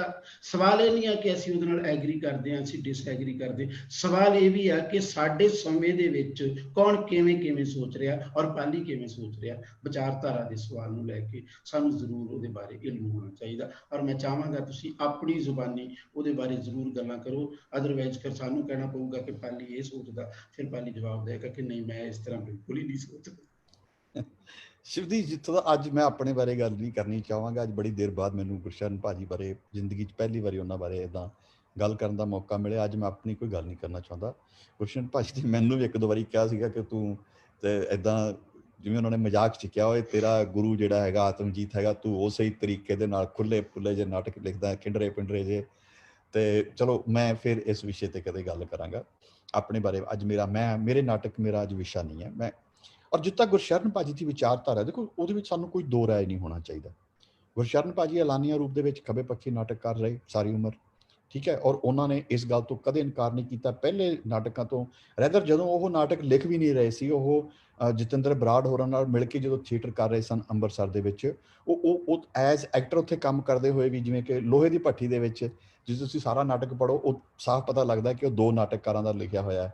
ਅੱਧਾ ਨਾਟਕ ਉਹ ਜਤਿੰਦਰ ਬਰਾੜ ਦਾ ਲਿਖਿਆ ਹੋਇਆ, ਗੁਰਸ਼ਰਨ ਸਿੰਘ ਭਾਜੀ ਵਾਲਾ ਜਿਹੜਾ ਕਰੈਕਟਰ ਹੈ ਉਹ ਗੁਰਸ਼ਰਨ ਭਾਜੀ ਨੇ ਖੁਦ ਇੱਕ ਤਰੀਕੇ ਨਾਲ ਕ੍ਰੀਏਟ ਕੀਤਾ ਹੋਇਆ। ਤਾਂ ਉਸ ਤੋਂ ਲੈ ਕੇ ਅੱਜ ਤੱਕ ਕਦੇ ਗੁਰਸ਼ਰਨ ਭਾਜੀ ਨੇ ਆਪਣੀ ਵਿਚਾਰਧਾਰਾ ਲੁਕੋਈ ਨਹੀਂ, ਔਰ ਐਲਾਨੀਆ ਰੂਪ ਦੇ ਵਿੱਚ ਐਦਾਂ ਕੋਈ ਡੰਕੇ ਦੀ ਚੋਟ ਦੇ ਉੱਪਰ ਉਹ ਖੱਬੇ ਪੱਖੀ ਨਾਟਕਕਾਰ ਸੀ। ਔਰ ਇਹਦੇ ਵਿੱਚ ਮੈਨੂੰ ਵੀ ਕੋਈ ਸ਼ੰਕਾ ਨਹੀਂ, ਕਿੰਤੂ ਪਰੰਤੂ ਨਹੀਂ। ਔਰ ਰਹੀ ਗੱਲ ਗੁਰਸ਼ਰਨ ਭਾਜੀ ਨੂੰ, ਅਗਰ ਜੇ ਉਹਨਾਂ ਦੀ ਸਾਰੀ ਵਿਚਾਰਧਾਰਾ ਨੂੰ ਸਟੱਡੀ ਕਰਨਾ ਹੋਵੇ ਤਾਂ ਮੈਂ ਉਹਦੇ ਵਿੱਚ 3-4 ਫੇਜ਼ ਦੇਖ ਸਕਦਾ। ਮੈਨੂੰ ਨਹੀਂ ਲੱਗਦਾ ਕਿ ਇਸ ਵਿਸ਼ੇ ਤੇ ਪਹਿਲਾਂ ਕਦੇ ਗੁਰਸ਼ਰਨ ਸਿੰਘ ਦੀ ਵਿਚਾਰਧਾਰਾ ਬਾਰੇ ਇਹ ਚੀਜ਼ਾਂ ਤਾਂ ਕਹੀਆਂ ਗਈਆਂ ਕਿ ਉਹ ਖੱਬੇ ਪੱਖੀ ਨਾਟਕਕਾਰ ਨੇ, ਪਰ ਮੈਂ ਜੇ ਉਹਨੂੰ ਥੋੜਾ ਜਿਹਾ ਧਿਆਨ ਨਾਲ ਸਟੱਡੀ ਕਰਾਂ, ਉਹਨਾਂ ਦੇ ਮੈਂ ਸਾਰੇ ਨਾਟਕ ਪੜ੍ਹੇ ਹੋਏ ਨੇ, ਤਾਂ ਮੈਨੂੰ ਉਹਨਾਂ ਦੀ ਵਿਚਾਰਧਾਰਕ ਜਿਹੜਾ ਇਹ ਸਾਰੇ ਦਾ ਸਾਰਾ ਸਫ਼ਰ ਹੈ, ਇਹਦੇ ਵਿੱਚ 4 ਪੜਾਅ ਨਜ਼ਰ ਆਉਂਦੇ ਨੇ, ਹੈ ਨਾ। ਮੈਂ ਇਸ ਕਰਕੇ ਉਹਨਾਂ ਦੀ ਵਿਚਾਰਧਾਰਾ ਬਾਰੇ ਗੱਲ ਕਰਨੀ ਚਾਹਾਂਗਾ ਸ਼ਬਦੀਸ਼, ਕਿਉਂਕਿ ਮੈਂ ਨੋਟ ਕੀਤਾ ਕਿ ਉਹਨਾਂ ਦੀ ਵਿਚਾਰਧਾਰਾ ਦਾ ਸੰਬੰਧ ਉਹਨਾਂ ਦੀ ਰੰਗਮੰਚੀ ਕਲਾ ਦੇ ਨਾਲ ਹੈ। ਭਾਵ ਜਿਵੇਂ ਜਿਵੇਂ ਉਹਨਾਂ ਦੀ ਵਿਚਾਰਧਾਰਾ ਜਿਹੜੀ ਹੈ ਬਦਲ ਰਹੀ ਹੈ ਜਾਂ ਵਿਕਾਸ ਕਰ ਰਹੀ ਹੈ, ਠੀਕ ਉਸੇ ਤਰੀਕੇ ਨਾਲ ਉਹਨਾਂ ਦੇ ਰੰਗਮੰਚ ਸ਼ੈਲੀਆਂ ਵੀ ਬਦਲ ਰਹੀਆਂ ਨੇ, ਔਰ ਉਹਨਾਂ ਦਾ ਕਰੈਕਟਰਾਈਜੇਸ਼ਨ, ਉਹਨਾਂ ਦੀ ਇੱਕ ਇੱਕ ਚੀਜ਼ ਬਦਲ ਰਹੀ ਹੈ। ਉਦਾਹਰਨ ਦੇ ਤੌਰ ਤੇ ਪਹਿਲਾ ਆਰੰਭਕ ਪੜਾਅ ਹੈ ਜਦੋਂ ਉਹ 1969 ਦੇ ਆਸ-ਪਾਸ ਨਾਟਕ ਲਿਖਣਾ ਸ਼ੁਰੂ ਕਰਦੇ ਨੇ। ਇੱਥੇ ਉਹ ਬਹੁਤ ਜ਼ਿਆਦਾ ਥੀਏਟਰੀਕਲ ਨੇ, ਤੁਸੀਂ ਵੀ ਜਾਣਦੇ ਹੋ, ਉਹਨਾਂ ਦੀਆਂ ਰਚਨਾਵਾਂ ਬਹੁਤ ਸਾਰੀਆਂ ਰੰਗਮੰਚੀ ਨੇ, ਔਰ ਉਹ ਰੰਗਮੰਚੀ ਨੇਮਾਂ ਦਾ, ਰੰਗਮੰਚੀ ਸੋਚ ਦਾ ਪੂਰੀ ਤਰ੍ਹਾਂ ਪਾਲਣਾ ਕਰਦੇ ਨੇ। ਔਰ ਆਫਕੋਰਸ ਇੱਥੇ ਉਹਨਾਂ ਤੇ ਪ੍ਰਗਤੀਵਾਦੀ ਪ੍ਰਭਾਵ ਹੈ, ਮਤਲਬ ਕਿ ਆਪਣੀ ਵਿਚਾਰਧਾਰਾ ਤੋਂ ਟੁੱਟੇ ਹੋਏ ਨਹੀਂ ਹੈਗੇ ਇੱਥੇ ਉਹ। ਔਰ ਕਿਤੇ ਲੇਕਿਨ ਤੁਸੀਂ ਦੇਖ ਸਕਦੇ ਹੋ ਕਿ ਇੱਥੇ ਇੰਨੇ ਜ਼ਿਆਦਾ ਉਹ ਮਤਲਬ ਕਿ ਥੀਏਟਰੀ ਨੇਮਾਂ ਦਾ ਪਾਲਣਾ ਕਰਦੇ ਆ ਕਿ ਉਹ ਚਿੰਨ੍ਹਾਤਮਕ ਲਹਿਜੇ ਵਿੱਚ ਗੱਲ ਕਰਦੇ ਨੇ। 2-3 ਨਾਟਕ ਇੱਥੇ ਆਪਾਂ ਉਹਨਾਂ ਦੀ ਗੱਲ ਕਰ ਸਕਦੇ ਹਾਂ, ਜਿਨ੍ਹਾਂ ਵਿੱਚੋਂ ਬੰਦ ਦਰਵਾਜ਼ੇ, ਜੰਗੀ ਰਾਮ ਦੀ ਹਵੇਲੀ, ਸਿਉਂਕ, ਜਦੋਂ ਰੋਸ਼ਨੀ ਹੁੰਦੇ ਹੈ, ਇਹ ਇਸ ਪੜਾਅ ਦੇ ਨਾਟਕ ਨੇ। ਔਰ ਤੁਸੀਂ ਦੇਖੋ ਇਹ ਬੜੇ ਚਿੰਨ੍ਹਾਤਮਕ ਸ਼ੈਲੀ ਵਿੱਚ ਲਿਖੇ ਗਏ ਨਾਟਕ ਨੇ, ਔਰ ਇਹਨਾਂ ਵਿੱਚ ਰੰਗਮੰਚ ਦਾ ਜਿਹੜਾ ਫੈਕਟਰ ਹੈ ਬਹੁਤ ਜ਼ਿਆਦਾ ਭਾਰੂ ਹੈ। ਤਾਂ ਇੱਥੋਂ ਤੱਕ ਗੁਰਸ਼ਰਨ ਭਾਜੀ ਬਹੁਤ ਜ਼ਿਆਦਾ ਰੰਗਮੰਚੀ ਨਾਟਕਕਾਰ ਨੇ। ਈਵਨ ਜੇ ਉਹ ਇਤਿਹਾਸ ਮਿਥਿਹਾਸ ਵਿੱਚੋਂ, ਸਿੱਖ ਧਰਮ ਵਿੱਚੋਂ ਵੀ ਕੁਝ ਵਿਸ਼ੇ ਲੈਂਦੇ ਨੇ, ਤਾਂ ਇੱਥੇ ਵੀ ਉਹ ਕੋਸ਼ਿਸ਼ ਕਰਦੇ ਨੇ ਕਿ ਉਹ ਉਹਨਾਂ ਨੂੰ ਰੰਗਮੰਚੀ ਮੁਹਾਂਦਰੇ ਦੇ ਵਿੱਚ ਪੇਸ਼ ਕਰਨ। ਲੇਕਿਨ ਫਿਰ ਉਹਨਾਂ ਦੀ ਜ਼ਿੰਦਗੀ ਦੇ ਵਿੱਚ ਇੱਕ ਮੋੜ ਆਉਂਦਾ ਜਦੋਂ ਉਹ ਐਮਰਜੈਂਸੀ ਦੇ ਵੇਲੇ ਇੰਦਰਾ ਗਾਂਧੀ ਦੀ ਸਰਕਾਰ ਨਾਲ ਟਕਰਾ ਜਾਂਦੇ ਨੇ। ਤਾਂ ਹੁਣ ਇੱਕ ਤਰੀਕੇ ਨਾਲ ਮੰਨ ਕੇ ਚੱਲੋ ਕਿ ਉਹਨਾਂ ਅੰਦਰ ਵਿਸਫੋਟ ਹੋ ਜਾਂਦਾ, ਔਰ ਉਹ ਸਮਝ ਜਾਂਦੇ ਨੇ ਕਿ ਜੇ ਮੈਂ ਲੜਨਾ ਹੈ ਆਪਣੀ ਕਲਾ ਦੇ ਰਾਹੀਂ ਸੱਤਾ ਦੇ ਨਾਲ ਜਾਂ ਸਥਾਪਤੀ ਦੇ ਖਿਲਾਫ, ਤਾਂ ਮੈਨੂੰ ਗਲੀਆਂ ਤੱਕ ਉਤਰਨਾ ਪਏਗਾ। ਕਿਉਂਕਿ ਰੰਗਮੰਚ ਅਸੀਂ ਜਾਣਦੇ ਹਾਂ ਕਿ ਅੰਮ੍ਰਿਤਸਰ ਦੇ ਵਿੱਚ 4 ਨਾਟਕ ਕਰਕੇ, ਜਾਂ ਦਿੱਲੀ ਜਾਂ ਚੰਡੀਗੜ੍ਹ ਵਰਗੇ ਸ਼ਹਿਰ 'ਚ 2 ਨਾਟਕ ਕਰਕੇ ਅਸੀਂ ਇਹ ਨਹੀਂ ਕਹਿ ਸਕਦੇ ਕਿ ਅਸੀਂ ਲੋਕਾਂ ਤੱਕ ਪਹੁੰਚ ਗਏ। ਤਾਂ ਗੁਰਸ਼ਰਨ ਭਾਜੀ ਦੀ ਲੋੜ ਹੁਣ ਲੋਕਾਂ ਤੱਕ ਪਹੁੰਚਣ ਦੀ ਹੋਗੀ। ਤਾਂ ਇੱਥੋਂ ਉਹਨਾਂ ਦਾ ਉਹ ਸਿਧਾਂਤ ਸ਼ੁਰੂ ਹੁੰਦਾ ਹੈ ਕਿ ਜੇ ਲੋਕ ਥੀਏਟਰ 'ਚ ਨਹੀਂ ਆਉਂਦੇ ਤਾਂ ਤੁਸੀਂ ਥੀਏਟਰ ਨੂੰ ਲੋਕਾਂ ਤੱਕ ਲੈ ਕੇ ਜਾਓ। ਬਿਲਕੁਲ। ਤਾਂ ਇਹ ਐਮਰਜੈਂਸੀ ਤੋਂ ਬਾਅਦ ਦਾ ਫੇਜ਼ ਆ। ਇੱਥੇ ਉਹ ਖੁੱਲ੍ਹ ਕੇ ਜਿਹੜੀ ਸਟਰੀਟ ਆਰਟ ਵੱਲ ਝੁਕ ਜਾਂਦੇ ਨੇ, ਸਟਰੀਟ ਥੀਏਟਰ ਵੱਲ। ਔਰ ਉਹ ਗਲੀਆਂ ਵਿੱਚ ਲੈ ਜਾਂਦੇ ਨੇ ਆਪਣੇ ਥੀਏਟਰ ਨੂੰ। ਔਰ ਜ਼ਾਹਿਰ ਹੈ ਜਦੋਂ ਸਟੇਜ ਦੇ ਉੱਪਰ ਜਾ ਕੇ ਨਾਟਕ ਕਰਾਂਗੇ, ਸੁਰ ਉੱਚੀ ਵੀ ਹੋਏਗੀ, ਸਿੱਧੀ ਵੀ ਹੋਏਗੀ, ਨੰਗੀ ਵੀ ਹੋਏਗੀ। ਤਾਂ ਇਹ ਗੁਰਸ਼ਰਨ ਸਿੰਘ ਦੀ ਇੱਥੇ ਵਿਚਾਰਧਾਰਾ ਜਿਹੜੀ ਹੈ ਬਹੁਤ ਇੱਦਾਂ ਕਹੋ ਕਿ ਹੋਰ ਮਤਲਬ ਕਿ ਜੁਝਾਰਵਾਦੀ ਹੋ ਗਈ ਹੈ, ਖਾੜਕੂ ਹੋ ਗਈ ਹੈ। ਔਰ ਇੱਥੇ ਉਹਨਾਂ ਦੇ ਜਿਹੜੇ ਨਾਟਕ ਨੇ ਉਹ ਸਟਰੀਟ ਥੀਏਟਰ ਵਿੱਚ ਢਲ ਗਏ ਨੇ, ਉਹਨਾਂ ਦਾ ਆਕਾਰ ਛੋਟਾ ਹੋ ਗਿਆ, ਆਮ ਲੋਕਾਂ ਦੀ ਉਹ ਮਾਨਸਿਕਤਾ ਦੇ ਨੇੜੇ ਚਲੇ ਜਾਂਦੇ ਨੇ। ਇੱਕ ਤੀਜਾ ਮੈਨੂੰ ਉਹਨਾਂ ਦੀ ਵਿਚਾਰਧਾਰਾ ਦੇ ਵਿੱਚ ਇੱਕ ਤੀਜਾ ਫੇਜ਼ ਨਜ਼ਰ ਆਉਂਦਾ ਹੈ, ਜਦੋਂ ਪੰਜਾਬ ਦੇ ਵਿੱਚ 1980, 82, 83 ਦੇ ਆਸ-ਪਾਸ ਇੱਕ ਬਹੁਤ ਵੱਡਾ ਪੰਜਾਬ ਸੰਕਟ ਸ਼ੁਰੂ ਹੋ ਜਾਂਦਾ। ਤਾਂ ਇੱਥੇ ਉਹ ਸਰਕਾਰੀ ਤੇ ਗੈਰ ਸਰਕਾਰੀ ਦੋਨਾਂ ਕਿਸਮ ਦੀ ਜਿਹੜੀ ਦਹਿਸ਼ਤਗਰਦੀ ਉਸ ਵੇਲੇ ਫੈਲੀ ਹੋਈ ਹੈ, ਸ਼ਬਦੀਸ਼ੋ ਉਹਨਾਂ ਨਾਲ ਟਕਰਾ ਜਾਂਦੇ ਨੇ। ਉਹ ਨੰਗੇ ਚਿੱਟੇ ਰੂਪ ਦੇ ਵਿੱਚ ਪੰਜਾਬ ਇੱਕ ਕੋਲਾਜ, ਮੈਂ ਉਗਰਵਾਦੀ ਨਹੀਂ ਹਾਂ, ਬਥੇਰੇ ਨਾਟਕ ਲਿਖਦੇ ਨੇ। ਔਰ ਉਹ ਇੱਕ ਪਾਸੇ ਇੰਦਰਾ ਗਾਂਧੀ, ਇੱਕ ਪਾਸੇ ਜਿਹੜੀ ਮਤਲਬ ਕਿ ਬੰਦੂਕਾਂ ਕਾਨੂੰਨਾਂ ਦੀ ਆੜ ਦੇ ਵਿੱਚ ਹੱਤਿਆ ਕਰਨ ਵਾਲੇ ਲੋਕ ਨੇ ਉਹਨਾਂ ਦਾ ਵਿਰੋਧ ਕਰਦੇ ਨੇ, ਦੂਜੇ ਪਾਸੇ ਉਹ ਸੰਤ ਭਿੰਡਰਾਂਵਾਲੇ ਨਾਲ ਟਕਰਾ ਜਾਂਦੇ ਨੇ। ਔਰ ਬਿਨਾਂ ਬੇਖੌਫ ਹੋ ਕੇ ਉਹ ਇੱਥੇ ਉਹ ਲਿਖਦੇ ਨੇ। ਇੱਥੇ ਕੁਛ ਕੁ ਦੇਰ ਲਈ ਮੈਨੂੰ ਐਂ ਲੱਗਦਾ ਕਿ ਉਹ ਇਹ ਮੇਰੀ ਸੋਚ ਹੋ ਸਕਦੀ ਹੈ, ਮੈਂ ਗਲਤ ਹੋ ਸਕਦਾ, ਮੈਨੂੰ ਇਹ ਲੱਗਦਾ ਕੁਛ ਕੁ ਦੇਰ ਲਈ ਗੁਰਸ਼ਰਨ ਭਾਜੀ ਜਿਹੜਾ ਆਪਣਾ ਮਾਰਕਸਵਾਦੀ ਨਜ਼ਰੀਆ ਹੈ ਉਸ ਨੂੰ ਹੇਠਲੇ ਲੈਵਲ ਤੇ ਲੈ ਜਾਂਦੇ ਨੇ, ਇੱਕ ਤਰੀਕੇ ਨਾਲ ਧਿਰ ਬਣ ਜਾਂਦੇ ਨੇ। ਉਹ ਮਤਲਬ ਕਿ ਉਹ ਇੱਕ ਪਾਸੇ ਸਰਕਾਰ ਨੂੰ ਮੰਨ ਲੈਂਦੇ ਨੇ, ਦੂਜੇ ਪਾਸੇ ਉਹ ਜਿਹੜੇ ਉਸ ਵੇਲੇ ਸੰਤ ਭਿੰਡਰਾਂਵਾਲੇ ਦੇ ਪੈਰੋਕਾਰ ਨੇ ਉਹਨਾਂ ਨੂੰ ਮੰਨ ਕੇ ਤੀਜੀ ਧਿਰ ਬਣ ਕੇ ਉਹ ਵਿਚਰਨ ਦੀ ਕੋਸ਼ਿਸ਼ ਕਰਦੇ ਨੇ ਔਰ ਡਿਕਲੇਅਰ ਕਰ ਦਿੰਦੇ ਨੇ ਦੋਨੋਂ ਧਿਰਾਂ ਗਲਤ ਹੈ। ਇੱਥੇ ਇੱਕ ਥੋੜਾ ਜਿਹਾ ਕੰਟਰੋਵਰਸ਼ੀਅਲ ਇੱਕ ਸਟੇਟ ਆਫ ਮਤਲਬ ਕਿ ਅਫੇਅਰਸ ਪੈਦਾ ਹੋ ਜਾਂਦਾ ਉਹਨਾਂ ਦੇ, ਲੇਕਿਨ ਉਹ ਬਹੁਤ ਛੋਟਾ ਅਰਸਾ ਹੈ। ਇਸ ਤੋਂ ਬਾਅਦ ਜਿਹੜਾ ਚੌਥਾ ਪੜਾਅ ਉਹਨਾਂ ਦਾ ਮੈਨੂੰ ਲੱਗਦਾ ਕਿ ਉਹ ਥੋੜਾ ਜਿਹਾ ਬਦਲਦਾ। ਸ਼ਾਇਦ ਉਹ ਮੈਨੂੰ ਇਦਾਂ ਲੱਗਦਾ, ਸ਼ਾਇਦ ਮੈਨੂੰ ਸ਼ੱਕ ਹੈ ਕਿ ਜਦੋਂ ਉਹ ਤੁਹਾਡੇ ਨਾਲ ਅਮਰੀਕਾ ਫੇਰੀ ਜਾ ਕੇ ਆਉਂਦੇ ਨੇ ਤਾਂ ਉਸ ਤੋਂ ਬਾਅਦ ਮੈਂ ਜਿਹੜੇ ਉਹਨਾਂ ਦੇ ਨਾਟਕਾਂ ਦੇ ਵਿੱਚ ਇੱਕ ਨਵੀਂ ਕਿਸਮ ਦੀ ਚੇਂਜ ਦੇਖਦਾ। ਆਫਕੋਰਸ ਪ੍ਰਗਤੀਵਾਦ ਨੂੰ ਇੱਥੇ ਵੀ ਨਹੀਂ ਛੱਡਦੇ, ਲੇਕਿਨ ਹੁਣ ਉਹਨਾਂ ਦੇ ਨਾਟਕਾਂ ਅੰਦਰ ਨਾ ਸਮਾਜ ਸੁਧਾਰਕ ਜਿਹੜਾ ਸਵਰ ਹੈ ਨਾ ਉਹ ਵੀ ਨਜ਼ਰ ਆਉਣ ਲੱਗ ਪੈਂਦਾ। ਉਹ ਨਾਰੀ ਚੇਤਨਾ ਦੀ ਗੱਲ ਕਰਦੇ ਨੇ, ਔਰਤਾਂ ਦੇ ਹੱਕਾਂ ਦੀ ਗੱਲ ਕਰਦੇ ਨੇ, ਬੱਚਿਆਂ ਬਾਰੇ ਗੱਲ ਕਰਦੇ ਨੇ, ਆਈਡੀਅਲ ਸੁਸਾਇਟੀ ਬਾਰੇ ਗੱਲ ਕਰਦੇ ਨੇ। ਇਵਨ ਮੈਂ ਉਹਨਾਂ ਦਾ ਲੁਧਿਆਣੇ ਦੇ ਵਿੱਚ ਇੱਕ ਨਾਟਕ ਦੇਖਿਆ ਜਿੱਥੇ ਉਹ ਨਾਟਕ ਵਿੱਚ 15-20 ਮਿੰਟ ਲਗਾਤਾਰ ਗਾਲ ਕੱਢਣ ਦੇ ਵਿਸ਼ੇ ਦੇ ਉੱਪਰ ਬੋਲਦੇ ਰਹੇ। ਤਾਂ ਮਤਲਬ ਕਿ ਉਹ ਇੱਕ ਮਤਲਬ ਕਿ ਆਖਰੀ ਸਮੇਂ ਦੇ ਵਿੱਚ ਇੱਦਾਂ ਕਹਿ ਲਓ ਕਿ ਉਹ ਸੁਸਾਇਟੀ ਪ੍ਰਤੀ ਬਹੁਤ ਜ਼ਿਆਦਾ ਵਰਿਡ ਹੋ ਗਏ ਹੈਗੇ। ਇੱਥੇ ਕਿਤੇ ਨਾ ਕਿਸੇ ਹੱਦ ਤੱਕ ਉਹ ਇੱਦਾਂ ਕਹੋ ਕਿ ਉਹਨਾਂ ਦਾ ਮਾਰਕਸਵਾਦੀ ਜਿਹੜਾ ਨਜ਼ਰੀਆ ਉਹਦੇ ਨਾਲੋਂ ਵੀ ਜ਼ਿਆਦਾ ਉਹਨਾਂ ਦੀ ਸਮਾਜਿਕ ਚੇਤਨਾ ਵਾਲੀ ਸੁਰ ਹੈ ਬਹੁਤ ਭਾਰੂ ਹੋ ਜਾਂਦੀ ਹੈ। ਔਰ ਔਰਤਾਂ ਦੀ ਜਿਹੜੀਆਂ ਸਮੱਸਿਆਵਾਂ ਨੇ, ਬੱਚਿਆਂ ਦੀਆਂ ਸਮੱਸਿਆਵਾਂ, ਇਹੋ ਜਿਹੇ ਵਿਸ਼ੇ ਵੀ ਉਹਨਾਂ ਵਿੱਚ ਨਜ਼ਰ ਆ ਜਾਂਦੇ ਨੇ। ਤਾਂ ਇਹ ਉਹਨਾਂ ਦੇ 4 ਤਰੀਕੇ ਦੇ ਵਿਚਾਰਧਾਰਕ ਮਤਲਬ ਕਿ ਮੈਨੂੰ ਐਂ ਲੱਗਦਾ ਕਿ ਪੈਰਾਡਾਈਮ ਬਣਦਾ ਪੂਰੀ ਦਾ ਪੂਰਾ। ਔਰ ਜਦੋਂ ਵੀ ਕਦੇ ਨਾਟਕ ਗੁਰਸ਼ਰਨ ਭਾਜੀ ਦੇ ਉੱਪਰ ਕਦੇ ਕਿਸੇ ਨੇ ਕੰਮ ਕਰਨਾ ਹੋਵੇ ਤਾਂ ਸਤੀਸ਼ ਮੇਰੀ ਸੋਚ ਇਹ ਹੈ ਕਿ ਉਹ ਬਿਲਕੁਲ ਕਾਲ ਅਨੁਸਾਰ ਉਹਨਾਂ ਦੇ ਨਾਟਕਾਂ ਦੀ ਤਰਤੀਬ ਦਿੱਤੀ ਜਾਵੇ ਤਾਂ ਕਿ ਅਸੀਂ ਜਾਣ ਸਕੀਏ ਕਿ ਗੁਰਸ਼ਰਨ ਭਾਜੀ ਦੇ ਵਿਚਾਰਧਾਰਕ ਜਿਹੜੇ ਉਤਰਾਅ ਚੜ੍ਹਾਅ ਨੇ ਕਿੱਦਾਂ ਦੇ ਨੇ, ਕਿਹੋ ਜਿਹੇ ਨੇ, ਫਿਰ ਹੀ ਗੁਰਸ਼ਰਨ ਭਾਜੀ ਦਾ ਸਹੀ ਮੁਲਾਂਕਣ ਹੋ ਪਾਏਗਾ। ਵਰਨਾ ਇੱਕ ਕੀ ਹੈ ਕਿ ਇੱਕ ਆਮ ਭ੍ਰਾਂਤੀ ਗੁਰਸ਼ਰਨ ਭਾਜੀ ਬਾਰੇ ਪਾਈ ਜਾਂਦੀ ਹੈ। ਉਹਨਾਂ ਨੂੰ ਵਡਿਆਉਣ ਦੇ ਲਈ ਸਾਡੇ ਇੱਥੇ ਵਿਦਵਾਨ ਕਹਿਣਗੇ ਜੀ ਗੁਰਸ਼ਰਨ ਭਾਜੀ ਨਾਲ ਬਾਰਤੋਲ ਬ੍ਰੈਖਟ ਦੀ ਕਾਪੀ ਹੈ। ਬਾਰਤੋਲ ਬ੍ਰੈਖਟ ਬਹੁਤ ਹਲਕੇ ਲੈਵਲ ਦਾ ਨਾਟਕਕਾਰ ਸੀ। ਇਹ ਠੀਕ ਹੈ ਕਿ ਉਹਦਾ ਨਾਮ ਅੰਗਰੇਜ਼ੀ ਦੇ ਵਿੱਚ ਆ, ਉਹ ਯੂਰਪੀਅਨ ਹੈ, ਔਰ ਸਾਡੇ ਲਈ ਹਰ ਇੱਕ ਚੀਜ਼ ਜਿਹੜੀ ਯੂਰਪ ਤੋਂ ਆਈ ਹੈ ਜਿਹਦਾ ਨਾਮ ਅੰਗਰੇਜ਼ੀ 'ਚ ਆ ਬਹੁਤ ਵੱਡੀ ਹੈ। ਹਕੀਕਤ ਦੇ ਵਿੱਚ ਗੁਰਸ਼ਰਨ ਭਾਜੀ ਦਾ ਕੰਮ ਬਾਰਤੋਲ ਬ੍ਰੈਖਟ ਨਾਲੋਂ ਬਹੁਤ ਵੱਡਾ ਹੈ।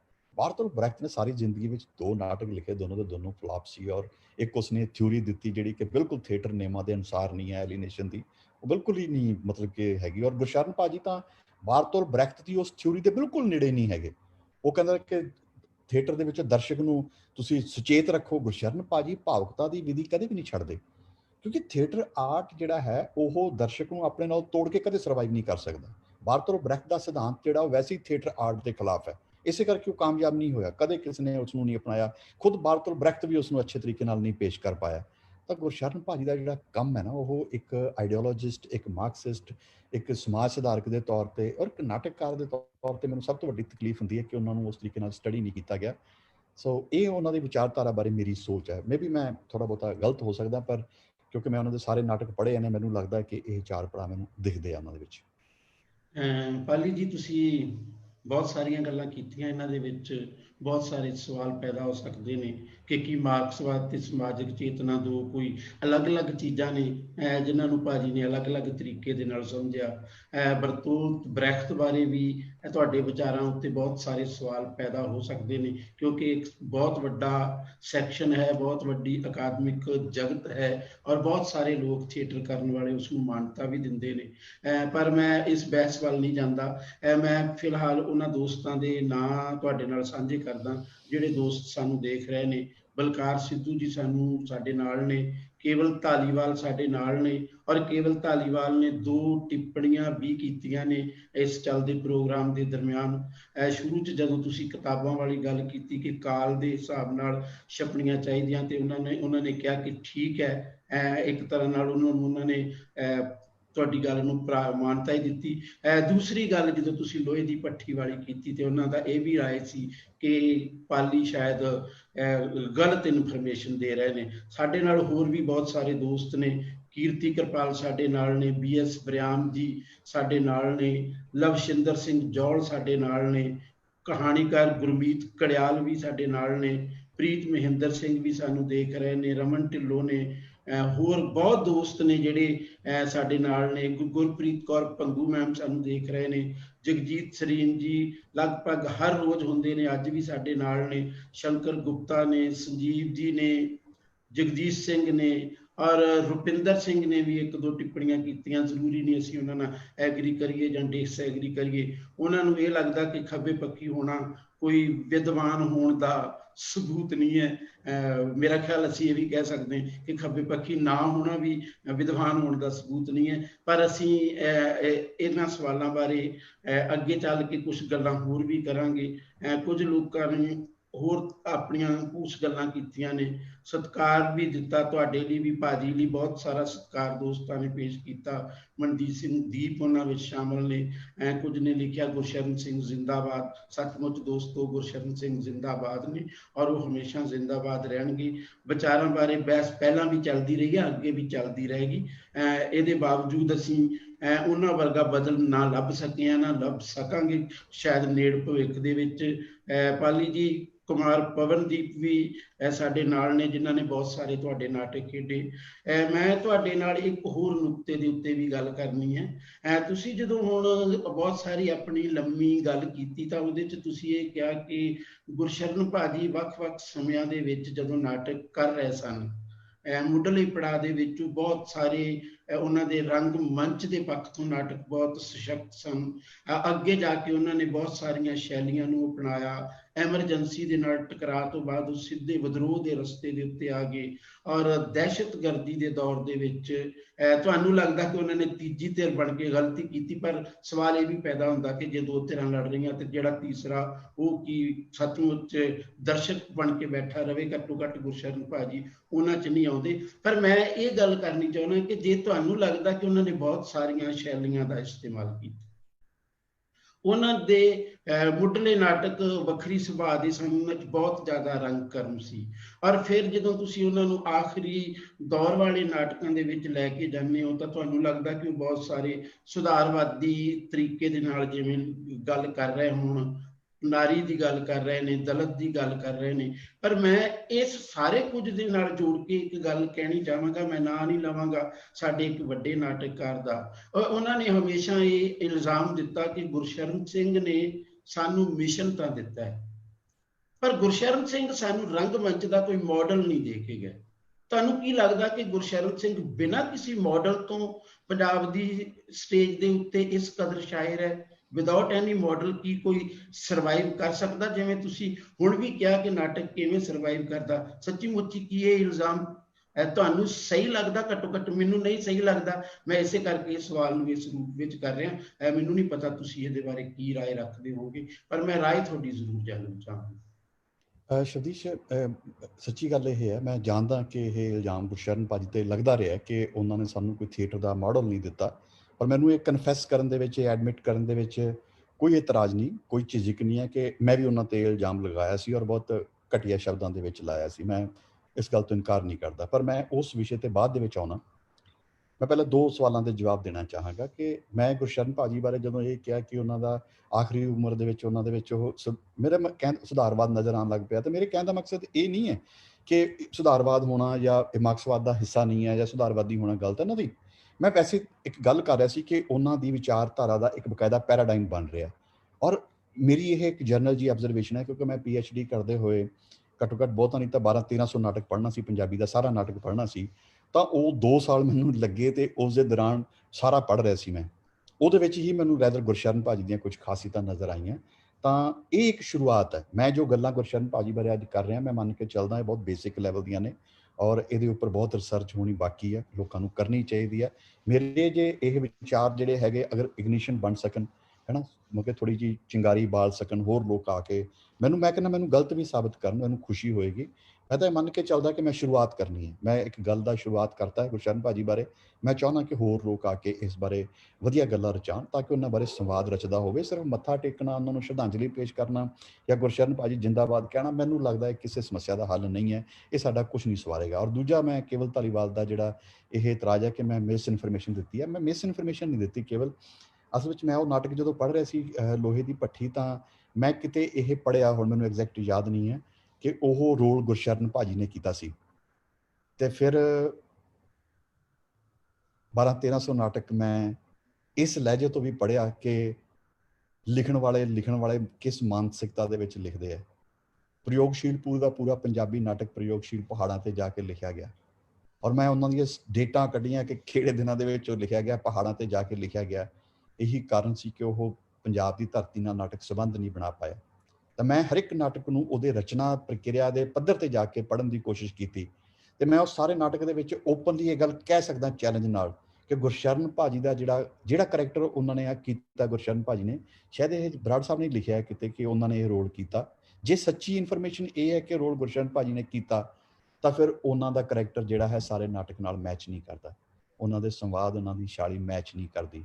ਮੈਨੂੰ ਤਾਂ ਲੱਗਿਆ, ਔਰ ਮੈਂ ਫਿਰ ਇਹ ਕਹਿ ਰਿਹਾ ਕਿ ਮੈਨੂੰ ਲੱਗਦਾ, ਠੀਕ ਹੈ, ਮਿਸ ਇਨਫੋਰਮੇਸ਼ਨ ਹੋ ਸਕਦੀ ਹੈ, ਮੈਂ ਇਸ ਗੱਲ ਤੇ ਕੋਈ ਕੰਟਰਾਡਿਕਸ਼ਨ ਨਹੀਂ ਕਰਦਾ, ਮੈਨੂੰ ਜੋ ਲੱਗਿਆ ਮੈਂ ਇਹ ਕਿਹਾ। ਤਾਂ ਹੁਣ ਸ਼ਬਦੀਸ਼ ਮੈਂ ਆਉਣਾ ਚਾਹਾਂਗਾ ਗੁਰਸ਼ਰਨ ਭਾਜੀ ਦੇ। ਇੱਕ ਮਿੰਟ ਭਾਜੀ, ਮੈਂ ਤੁਹਾਨੂੰ ਥੋੜਾ ਜਿਹਾ ਰੋਕ ਕੇ ਇੱਕ ਗੱਲ ਕਰਨੀ ਚਾਹੁੰਦਾ ਕਿ ਤੁਸੀਂ ਕੰਟੀਨਿਊ ਕਰਨਾ। ਕੇਵਲ ਭਾਜੀ ਨੇ ਇਹ ਗੱਲ ਦਰੁਸਤ ਕਰਨ ਦਾ ਯਤਨ ਕੀਤਾ ਕਿ ਜਿਹੜੀਆਂ ਕਿਤਾਬਾਂ ਤੁਸੀਂ ਕਾਹਲੀ 'ਚ ਛਾਪੀਆਂ, ਭਾਜੀ ਦੀ ਡੈਥ ਤੋਂ ਬਾਅਦ ਕਾਹਲੀ 'ਚ ਛਾਪੀਆਂ ਕਿਤਾਬਾਂ ਕਹਿ ਰਹੇ ਹੋ, ਦਰਅਸਲ ਉਹ ਕਿਤਾਬਾਂ ਭਾਜੀ ਦੇ ਹੁੰਦਿਆਂ ਹੀ ਐਡਿਟ ਹੋ ਕੇ ਛਪ ਗਈਆਂ ਸਨ। ਔਰ ਅਸੀਂ ਕੇਵਲ ਭਾਜੀ ਦੀ ਇਸ ਜਿਹੜੀ ਸਹੀ ਜਾਣਕਾਰੀ ਹੈ ਉਹਨਾਂ ਮੁਤਾਬਕ ਅਸੀਂ ਉਹ ਵੀ ਆਪਣੇ ਦੋਸਤਾਂ ਨਾਲ ਜ਼ਰੂਰ ਸਾਂਝੀ ਕਰ ਰਹੇ ਹਾਂ। ਔਰ ਇਸੇ ਦਰਮਿਆਨ ਹੋਰ ਵੀ ਬਹੁਤ ਸਾਰੇ ਸਾਨੂੰ ਕੁਝ ਦੋਸਤ ਦੇਖ ਰਹੇ ਨੇ। ਸੁਦੇਸ਼ ਸ਼ਰਮਾ ਜੀ ਉਹਨਾਂ 'ਚ ਸ਼ਾਮਲ ਨੇ। ਡਾਕਟਰ ਸਾਹਿਬ ਸਿੰਘ ਹੋਰਾਂ ਨੇ ਵੀ ਇੱਕ ਟਿੱਪਣੀ ਭੇਜੀ ਹੈ ਕਿ ਭਾਜੀ ਦੇ ਨਾਟਕਾਂ ਨੂੰ ਇਸ ਤਰ੍ਹਾਂ ਸਮਾਜਿਕ ਮਸਲਿਆਂ ਨੂੰ ਉਹਨਾਂ ਦੀ ਮਾਰਕਸਵਾਦੀ ਅਪਰੋਚ ਤੋਂ ਤੋੜ ਕੇ ਦੇਖਣਾ ਇੱਕ ਸਤਾਈ ਕਿਸਮ ਦਾ ਮਾਪਦੰਡ ਹੈ, ਜਿਹਨੂੰ ਪਾਲੀ ਜੀ ਅਪਣਾ ਰਹੇ ਨੇ। ਤੁਸੀਂ ਆਪਣੀ ਗੱਲ ਇਸ ਤੋਂ ਅੱਗੇ ਕੰਟੀਨਿਊ ਕਰ ਸਕਦੇ ਹੋ। ਜੇ ਤੁਹਾਨੂੰ ਲੱਗੇ ਕਿ ਤੁਸੀਂ ਇਸ ਗੱਲ ਦਾ ਵੀ ਜਵਾਬ ਦੇਣਾ ਸਾਹਿਬ ਸਿੰਘ ਵਾਲੀ ਦਾ ਵੀ, ਤਾਂ ਤੁਸੀਂ ਜ਼ਰੂਰ ਦੇ ਸਕਦੇ। ਸਾਹਿਬ ਸਿੰਘ ਦੀ ਗੱਲ ਦਾ ਜਵਾਬ ਦੇਣ ਦਾ ਮੈਂ ਕੋਈ ਬਹੁਤ ਜ਼ਿਆਦਾ ਲੋੜ ਮਹਿਸੂਸ ਨਹੀਂ ਕਰਦਾ। ਮੈਂ ਉਸ ਕੋਲ ਆਮ ਤੌਰ ਤੇ ਇਹੋ ਜਿਹੀ ਕੋਈ ਨਾ ਕੋਈ ਟਿੱਪਣੀ ਜਿਹੜੀ ਹੈਗੀ ਉਮੀਦ ਕਰਦਾ ਹੀ ਹੁੰਦਾ। ਸਾਡੇ ਵਿਚਕਾਰ ਇਹ ਚੱਲਦਾ ਰਹਿੰਦਾ ਹੈ, ਤਾਂ ਮੈਨੂੰ ਪਤਾ ਕਿ ਨਾ ਮੈਂ ਇਹ ਗੱਲ ਕਹੀ ਹੈਗੀ ਤੇ ਨਾ ਸਾਹਿਬ ਸਿੰਘ ਇਹ ਟਿੱਪਣੀ ਕਰਨੀ ਚਾਹੁੰਦੇ ਆ। ਇਹ ਇੱਕ ਸਾਡੀ ਰਸਮ ਬਣੀ ਹੋਈ ਹੈ, ਕੋਈ ਇਸ਼ੂ ਨਹੀਂ ਹੈ, ਇਹ ਕੋਈ ਬਹੁਤ ਵੱਡਾ ਗੱਲ ਨਹੀਂ ਹੈ।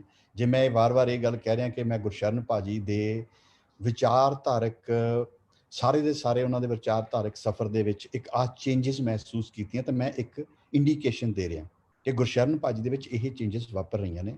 ਔਰ ਮੈਂ ਫਿਰ ਇਹ ਪੂਰੀ ਨਿਮਰਤਾ ਸਹਿਤ ਕਹਿਣਾ ਚਾਹਾਂਗਾ ਸਾਹਿਬ ਸਿੰਘ ਨੂੰ ਕਿ ਇਹ ਐਦਾਂ ਮੰਨ ਕੇ ਚੱਲੋ ਕਿ ਮੇਰਾ ਇੱਕ ਬੇਸਿਕ ਲੈਵਲ ਦਾ ਕਨਸੈਪਟ ਹੈ ਗੁਰਸ਼ਰਨ ਭਾਜੀ ਬਾਰੇ। ਉਹਨਾਂ ਬਾਰੇ ਬਹੁਤ ਰਿਸਰਚ ਕਰਨ ਦੀ ਲੋੜ ਹੈ। ਉਹਨਾਂ ਨੇ 170 ਤੇ 160-65 ਦੇ ਕਰੀਬ ਨਾਟਕ ਲਿਖੇ ਨੇ, ਔਰ ਹਾਲੇ ਤਾਂ ਅਸੀਂ ਉਹਨਾਂ ਨੂੰ ਮੱਥਾ ਹੀ ਟੇਕ ਰਹੇ ਹਾਂ।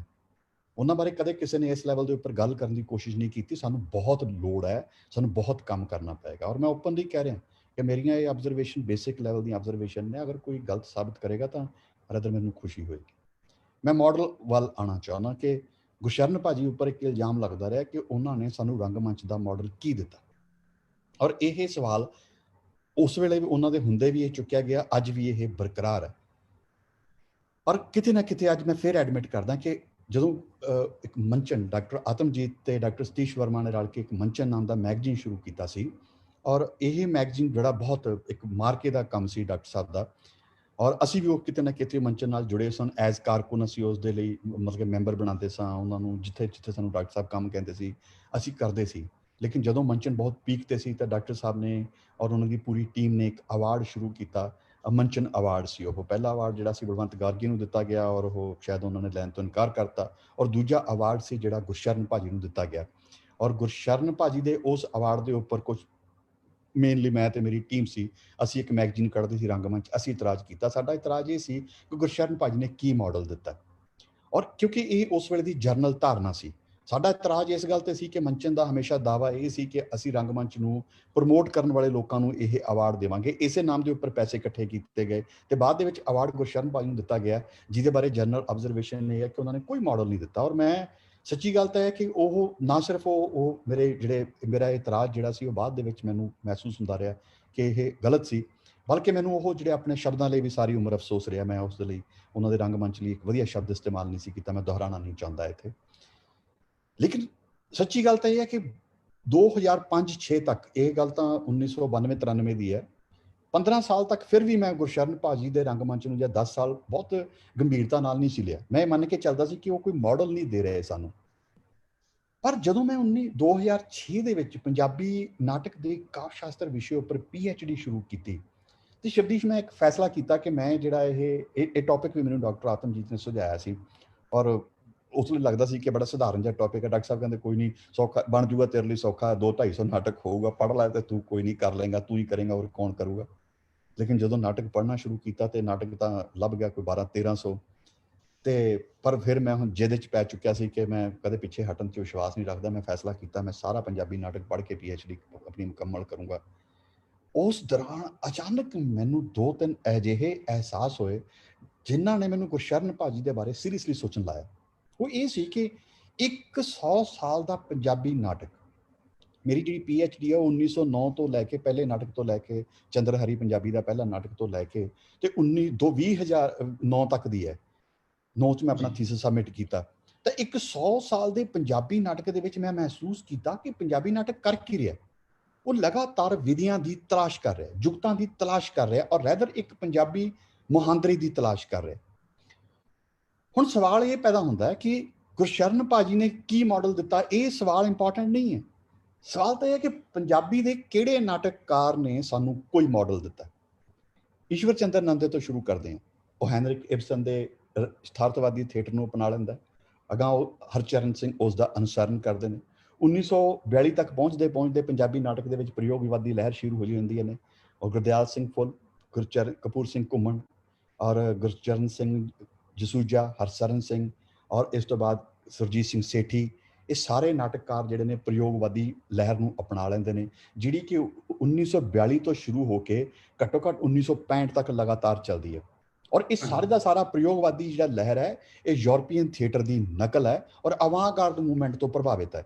ਇਹ ਵੀ ਸਾਨੂੰ ਕੋਈ ਪੰਜਾਬੀ ਮਾਡਲ ਨਹੀਂ ਦਿੰਦਾ। ਹਾਂ, ਇਸ ਦੇ ਦੌਰਾਨ ਗਾਰਗੀ ਸਾਡੇ ਕੋਲੇ ਇੱਕ ਅਪਵਾਦ ਹੈ, ਕਿਉਂਕਿ ਗਾਰਗੀ ਨਾ ਸਿਰਫ ਇੰਟੈਲੈਕਚੁਅਲ ਸੀ ਬਲਕਿ ਉਹ ਇੱਕ ਪ੍ਰਤਿਭਾਸ਼ਾਲੀ ਮਤਲਬ ਨਾਟਕਕਾਰ ਸੀ। ਉਹ ਸਾਰੀ ਦੁਨੀਆ ਘੁੰਮ ਚੁੱਕਿਆ ਸੀ, ਉਹਦੇ ਕੋਲੇ ਨਾਟਕ ਆਰਟ ਤਾਂ ਸੀ, ਕਲਾ ਤਾਂ ਸੀ ਉਹਦੇ ਕੋਲੇ, ਲੇਕਿਨ ਸ਼ਬਦੀਸ਼ ਉਹਦੇ ਕੋਲ ਇੱਕ ਵਾਧਾ ਸੀ। ਉਸ ਨੂੰ ਕਿਤੇ ਨਾ ਕਿਤੇ ਇਹ ਗੱਲ ਸਮਝ ਆ ਗਈ ਕਿ ਮੈਂ ਨਾਟਕ ਭਾਵੇਂ ਯੂਰਪੀਅਨ ਸਟਾਈਲ ਦਾ ਕਰਾਂ, ਮੈਂ ਜਿਹੋ ਜਿਹਾ ਮਰਜ਼ੀ ਵਿਧੀਆਂ ਇਸਤੇਮਾਲ ਕਰਾਂ, ਮੇਰਾ ਦਰਸ਼ਕ ਪੰਜਾਬੀ ਹੈ। ਔਰ ਜਿੰਨੀ ਦੇਰ ਤੱਕ ਮੈਂ ਆਪਣੇ ਨਾਟਕ ਨੂੰ ਪੰਜਾਬੀ ਮੁਹਾਂਦਰੇ ਵਿੱਚ ਢਾਲ ਕੇ ਇਸਤੇਮਾਲ ਨਹੀਂ ਕਰੂੰਗਾ ਔਰ ਪੰਜਾਬੀ ਜੀਵਨ 'ਚੋਂ ਲੱਭੀਆਂ ਹੋਈਆਂ ਵਿਧੀਆਂ ਦਾ ਇਸਤੇਮਾਲ ਨਹੀਂ ਕਰੂੰਗਾ, ਮੇਰਾ ਨਾਟਕ ਪੰਜਾਬੀ ਨਹੀਂ ਹੋ ਸਕਦਾ। ਔਰ ਤੁਸੀਂ ਦੇਖ ਸਕਦੇ ਹੋ ਬਲਵੰਤ ਗਾਰਗੀ ਦੀ ਖਾਸੀਅਤ ਇਹ ਹੈ ਕਿ ਉਹ ਪੰਜਾਬੀ ਸੱਭਿਆਚਾਰਕ ਜੀਵਨ ਨੂੰ, ਪੰਜਾਬੀ ਜੀਵਨ ਵਿਹਾਰ ਨੂੰ, ਸੱਭਿਆਚਾਰਕ ਵਿਹਾਰ ਨੂੰ, ਸਾਡੇ ਰੀਤੀ ਰਿਵਾਜਾਂ ਨੂੰ, ਰਸਮਾਂ ਨੂੰ, ਇੱਥੋਂ ਤੱਕ ਕਿ ਮਾਨਸਿਕ ਗੁੰਝਲਾਂ ਨੂੰ ਵੀ ਇੱਕ ਵਿਧੀ ਬਣਾ ਕੇ ਬਣਾ ਲੈਂਦਾ ਤੇ ਆਪਣੇ ਨਾਟਕ ਨੂੰ ਉਹ ਬਿਲਕੁਲ ਪੰਜਾਬੀ ਬਣਾ ਦਿੰਦਾ। ਗਾਰਗੀ ਉੱਪਰ ਇਲਜ਼ਾਮ ਲੱਗਦੇ ਰਹੇ ਕਿ ਉਸਨੇ ਬਹੁਤ ਸਾਰੇ ਨਾਟਕ ਚੋਰੀ ਕੀਤੇ ਆਈਡੀਏ।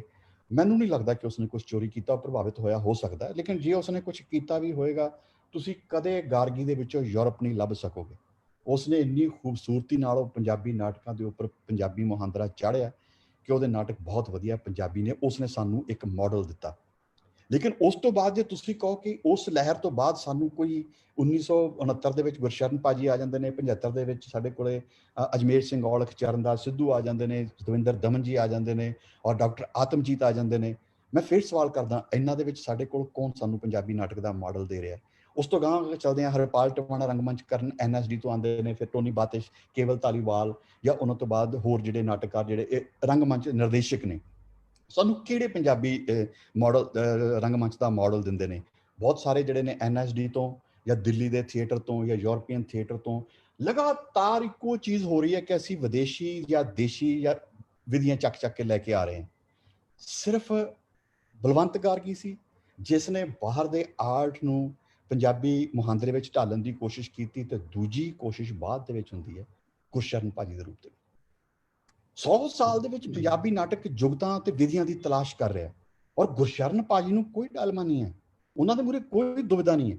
ਉਹਨਾਂ ਨੂੰ ਇੱਕ ਗੱਲ ਦਾ ਬਿਲਕੁਲ ਕਲੀਅਰ ਕੱਟ ਪਤਾ ਹੈ ਕਿ ਮੈਂ ਪੰਜਾਬੀ ਦੇ ਆਮ ਦਰਸ਼ਕ ਦੇ ਲਈ ਪਿੰਡਾਂ ਦੇ ਵਿੱਚ ਗਲੀਆਂ ਵਿੱਚ ਜਾ ਕੇ ਥੀਏਟਰ ਕਰਨਾ, ਔਰ ਉੱਥੇ ਕੀ ਹੋਏਗਾ, ਉੱਥੇ ਨਾ ਮੇਰੇ ਕੋਲੇ ਰੰਗਮੰਚ ਹੋਏਗਾ, ਨਾ ਉੱਥੇ ਮੇਰੇ ਕੋਲੇ ਲਾਈਟਸ ਹੋਣਗੀਆਂ, ਨਾ ਮੇਰੇ ਉੱਥੇ ਕੋਲੇ ਸਾਊਂਡ ਦਾ ਪ੍ਰੋਪਰ ਇੰਤਜ਼ਾਮ ਹੋਏਗਾ, ਔਰ ਸਭ ਤੋਂ ਵੱਡੀ ਗੱਲ ਉੱਥੇ ਮਤਲਬ ਕਿ ਪੰਡਾਲ ਲੱਗਿਆ ਹੋਏਗਾ ਔਰ ਲੋਕ ਆਸੇ-ਪਾਸੇ ਤੁਰੇ ਫਿਰਦੇ ਹੋਣਗੇ, ਸੜਕ ਦੇ ਕਿਨਾਰੇ ਵੀ ਉਹ ਹੋ ਸਕਦਾ ਸਕੂਲ ਦੇ ਵਿੱਚ ਕਿਤੇ ਹੋ ਰਿਹਾ ਹੋਵੇ, ਬੱਸਾਂ ਲੰਘ ਰਹੀਆਂ ਹੋਣਗੀਆਂ, ਰੌਲਾ ਪੈ ਰਿਹਾ ਹੋਏਗਾ। ਗੁਰਸ਼ਰਨ ਭਾਜੀ ਦੇ ਮੂਹਰੇ ਅਜਿਹੇ ਥੀਏਟਰ ਦਾ ਬਿਲਕੁਲ ਕਲੀਅਰ ਸੀ। ਬਿਲਕੁਲ। ਤਾਂ ਹੁਣ ਗੁਰਸ਼ਰਨ ਭਾਜੀ ਕੀ ਕਰਦੇ ਆ? ਹੁਣ ਸਵਾਲ ਇਹ ਪੈਦਾ ਹੁੰਦਾ ਕਿ ਅਸੀਂ ਗੁਰਸ਼ਰਨ ਭਾਜੀ ਨੂੰ ਇੱਥੇ ਮੁਲੰਕਣ ਕਿਵੇਂ ਕਰਦੇ ਆ? ਉਹਨਾਂ ਨੇ ਜੀ ਗੱਡੇ ਜੋੜ ਕੇ ਥੀਏਟਰ ਕਰਤਾ। ਇਹ ਗੁਰਸ਼ਰਨ ਭਾਜੀ ਦੀ ਖਾਸੀਅਤ ਨਹੀਂ ਹੈ ਕਿ ਉਹਨਾਂ ਨੇ ਗੱਡੇ ਜੋੜ ਕੇ ਥੀਏਟਰ ਕਰਤਾ। ਜੇ ਅਸੀਂ ਸਿਰਫ ਇੰਨੀ ਗੱਲ ਕਹਿ ਕੇ ਸੰਤੁਸ਼ਟ ਹੁੰਦੇ ਹਾਂ ਤਾਂ ਮਾਫ ਕਰਨਾ, ਅਸੀਂ ਗੁਰਸ਼ਰਨ ਸਿੰਘ ਨੂੰ ਉਹਨਾਂ ਦੀ ਨਾਟ ਵਿਦਾ ਦੇ ਅੰਦਰ ਜਾ ਕੇ ਨਹੀਂ ਸਮਝ ਪਾਏ। ਇੱਥੇ ਗੁਰਸ਼ਰਨ ਭਾਜੀ ਨਾਟਕ ਕਲਾ ਦੇ ਉਹ ਬੁਨਿਆਦੀ ਐਲੀਮੈਂਟ ਇਸਤੇਮਾਲ ਕਰਦੇ ਆ ਜਿਹੜੇ ਕਿ ਜਿਸ ਤੋਂ ਬਿਨਾਂ ਨਾਟਕ ਕਲਾ ਸਰਵਾਈਵ ਨਹੀਂ ਕਰ ਸਕਦੀ, ਜਿੰਦਾ ਨਹੀਂ ਰਹਿ ਸਕਦੀ। ਉਦਾਹਰਨ ਦੇ ਤੌਰ ਤੇ ਗੁਰਸ਼ਰਨ ਭਾਜੀ ਕਲਪਨਾ ਦਾ ਤੱਤ ਇਸਤੇਮਾਲ ਕਰਦੇ ਆ। ਸ਼ਬਦੀਸ਼, ਕਲਪਨਾ ਤੋਂ ਬਿਨਾ ਨਾਟਕ ਦਾ ਵਿਹਾਰ ਨਹੀਂ ਚੱਲ ਸਕਦਾ।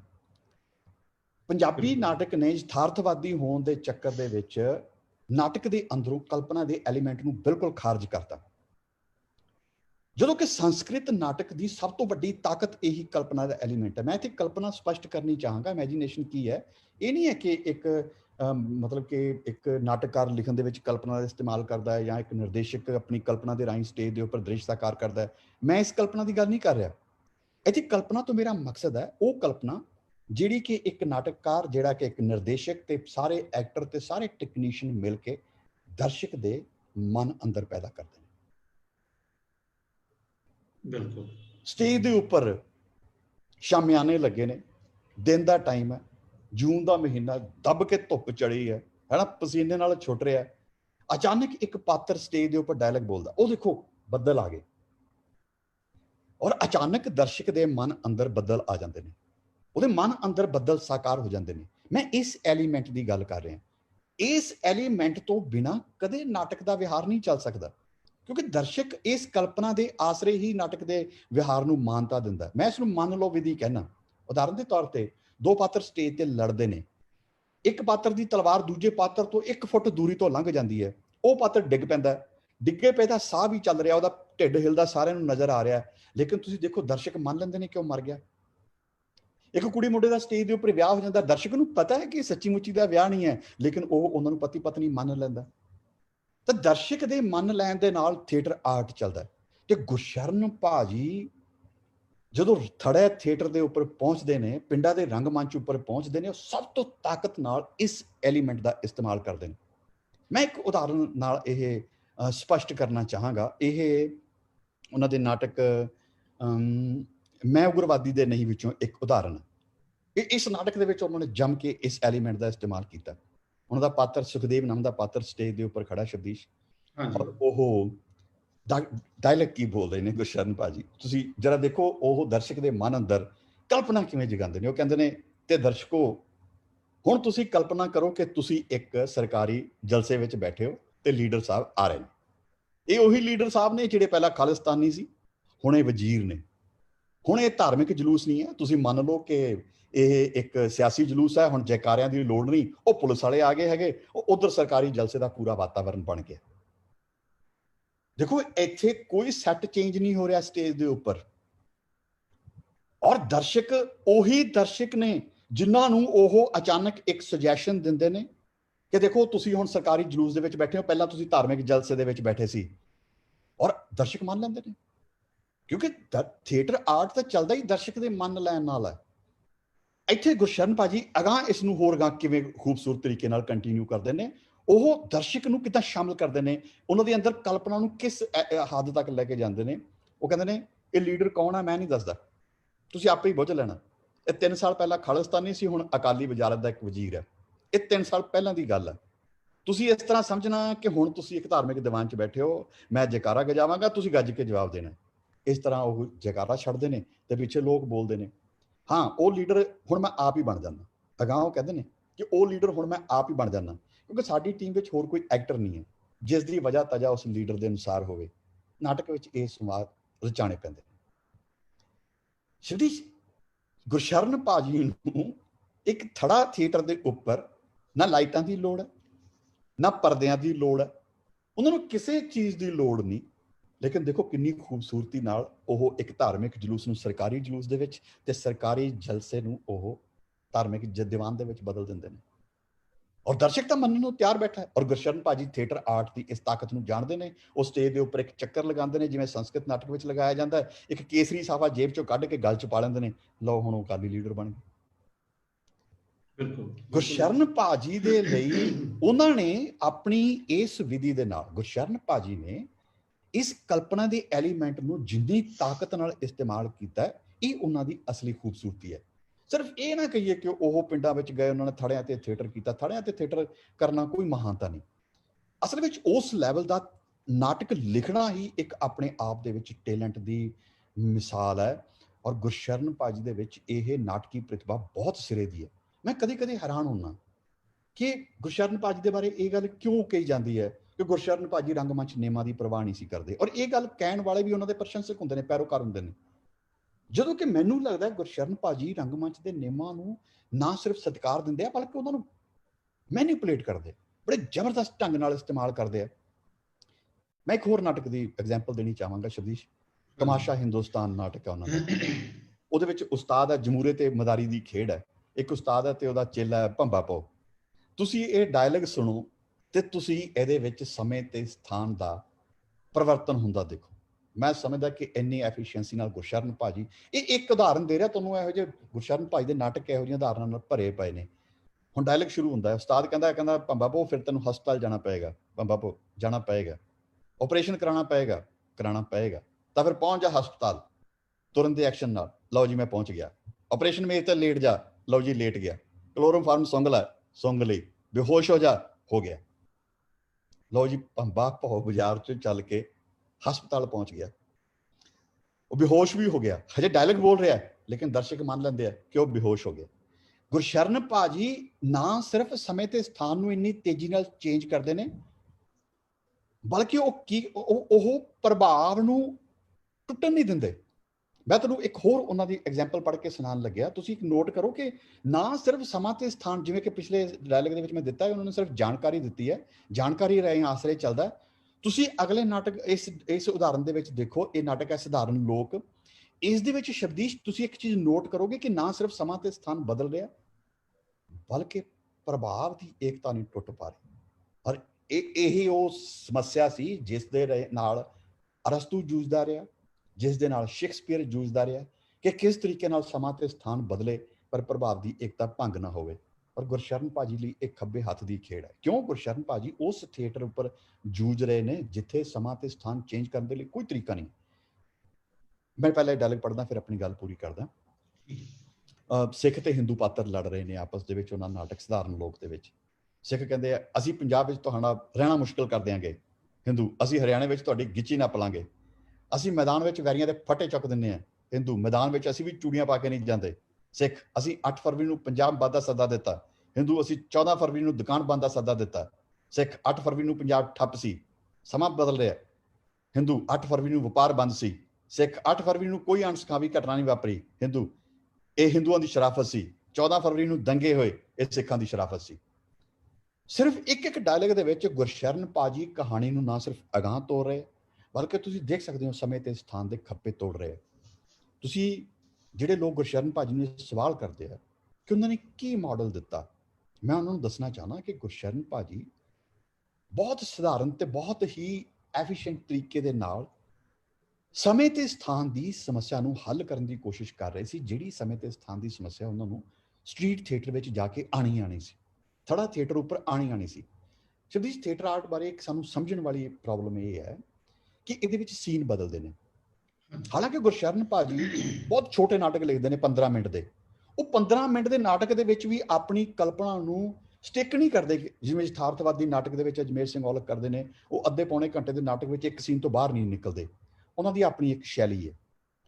ਲੇਕਿਨ ਗੁਰਸ਼ਰਨ ਭਾਜੀ ਕੀ ਕਰਦੇ, ਉਹ 15 ਮਿੰਟ ਦੇ ਨਾਟਕ ਦੇ ਵਿੱਚ 6 ਸੀਨ ਕਨਸੀਵ ਕਰਦੇ ਆ ਔਰ ਉਹਨਾਂ ਨੂੰ ਇਸ ਤਰੀਕੇ ਦੇ ਨਾਲ ਸੀਨ ਤੇ ਸਮੇਂ ਤੇ ਸਥਾਨ ਦੀ ਸੀਮਾ ਨੂੰ ਤੋੜਦੇ ਜਾਂਦੇ। ਨਾਟਕ ਕਲਾ ਨੂੰ ਸਹੀ ਮਾਇਨੇ ਦੇ ਵਿੱਚ ਦਰਸ਼ਕ ਤੱਕ ਪਹੁੰਚਣ ਦੇ ਲਈ ਦੋ ਚੀਜ਼ਾਂ ਚਾਹੀਦੀਆਂ ਨੇ। ਸਹੀ ਮਾਇਨੇ ਦੇ ਵਿੱਚ ਜੇ ਅਗਰ ਤੁਸੀਂ ਕਹੋ ਕਿ ਅਸੀਂ ਇੱਕ ਕਲਾਸਿਕ ਨਜ਼ਰੀਏ ਦਾ ਥੀਏਟਰ ਕਰਨਾ ਪੂਰੇ ਸੁਹਜਾਤਮਕ ਤਰੀਕੇ ਦਾ, ਤਾਂ ਥੀਏਟਰ ਆਰਟ ਦੋ ਚੀਜ਼ਾਂ ਬਿਨਾਂ ਨਹੀਂ ਚੱਲ ਸਕਦਾ।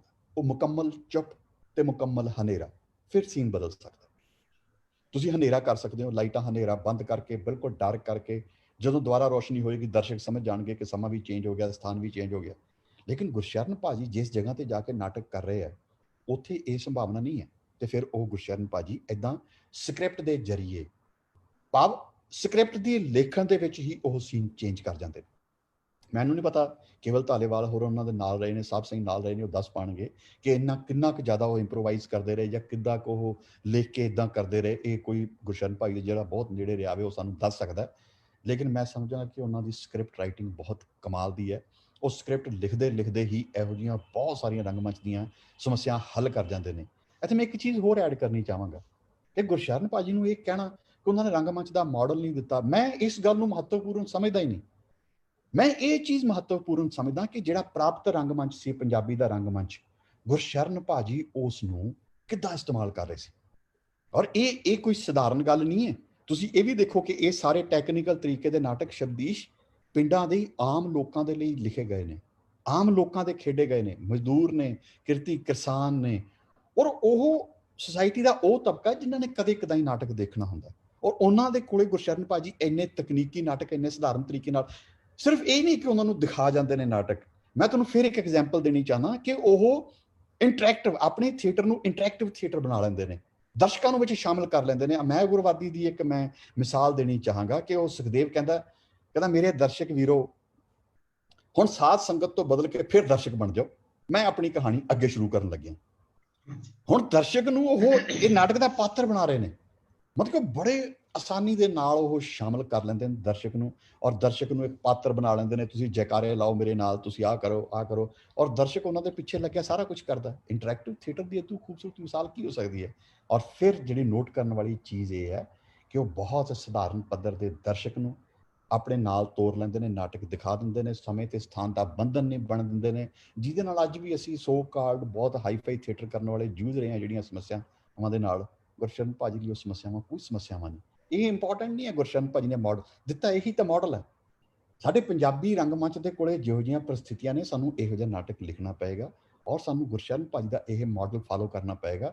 ਜਦੋਂ ਤੱਕ ਸਾਡੇ ਕੋਲੇ ਪਿੰਡ ਦੇ ਵਿੱਚ ਵੱਡੇ ਵੱਡੇ ਪ੍ਰਸੀਨੀਅਮ ਨਹੀਂ ਬਣ ਜਾਂਦੇ, ਗੁਰਸ਼ਰਨ ਭਾਜੀ ਦਾ ਇਹ ਮਾਡਲ ਬਹੁਤ ਕੰਮ ਦਾ ਹੈ। ਹਾਂ, ਮੈਂ ਕਹਿੰਦਾ ਕਿ ਬੇਸਿਕ ਲੈਵਲ ਦਾ ਤੁਸੀਂ ਇਸ ਨੂੰ ਇੰਪਰੂਵ ਕਰੋ, ਗੁਰਸ਼ਰਨ ਭਾਜੀ ਦੀਆਂ ਧੁਨੀਆਂ ਚੀਜ਼ਾਂ ਨੂੰ ਇਸਤੇਮਾਲ ਕਰੋ, ਤਾਂ ਇਹ ਬਹੁਤ ਵੱਡਾ ਮਾਡਲ ਬਣ ਸਕਦਾ। ਬਿਲਕੁਲ ਪਾਲੀ ਜੀ, ਤੁਸੀਂ ਬਹੁਤ ਸਾਰੀਆਂ ਗੱਲਾਂ ਕੀਤੀਆਂ ਨੇ।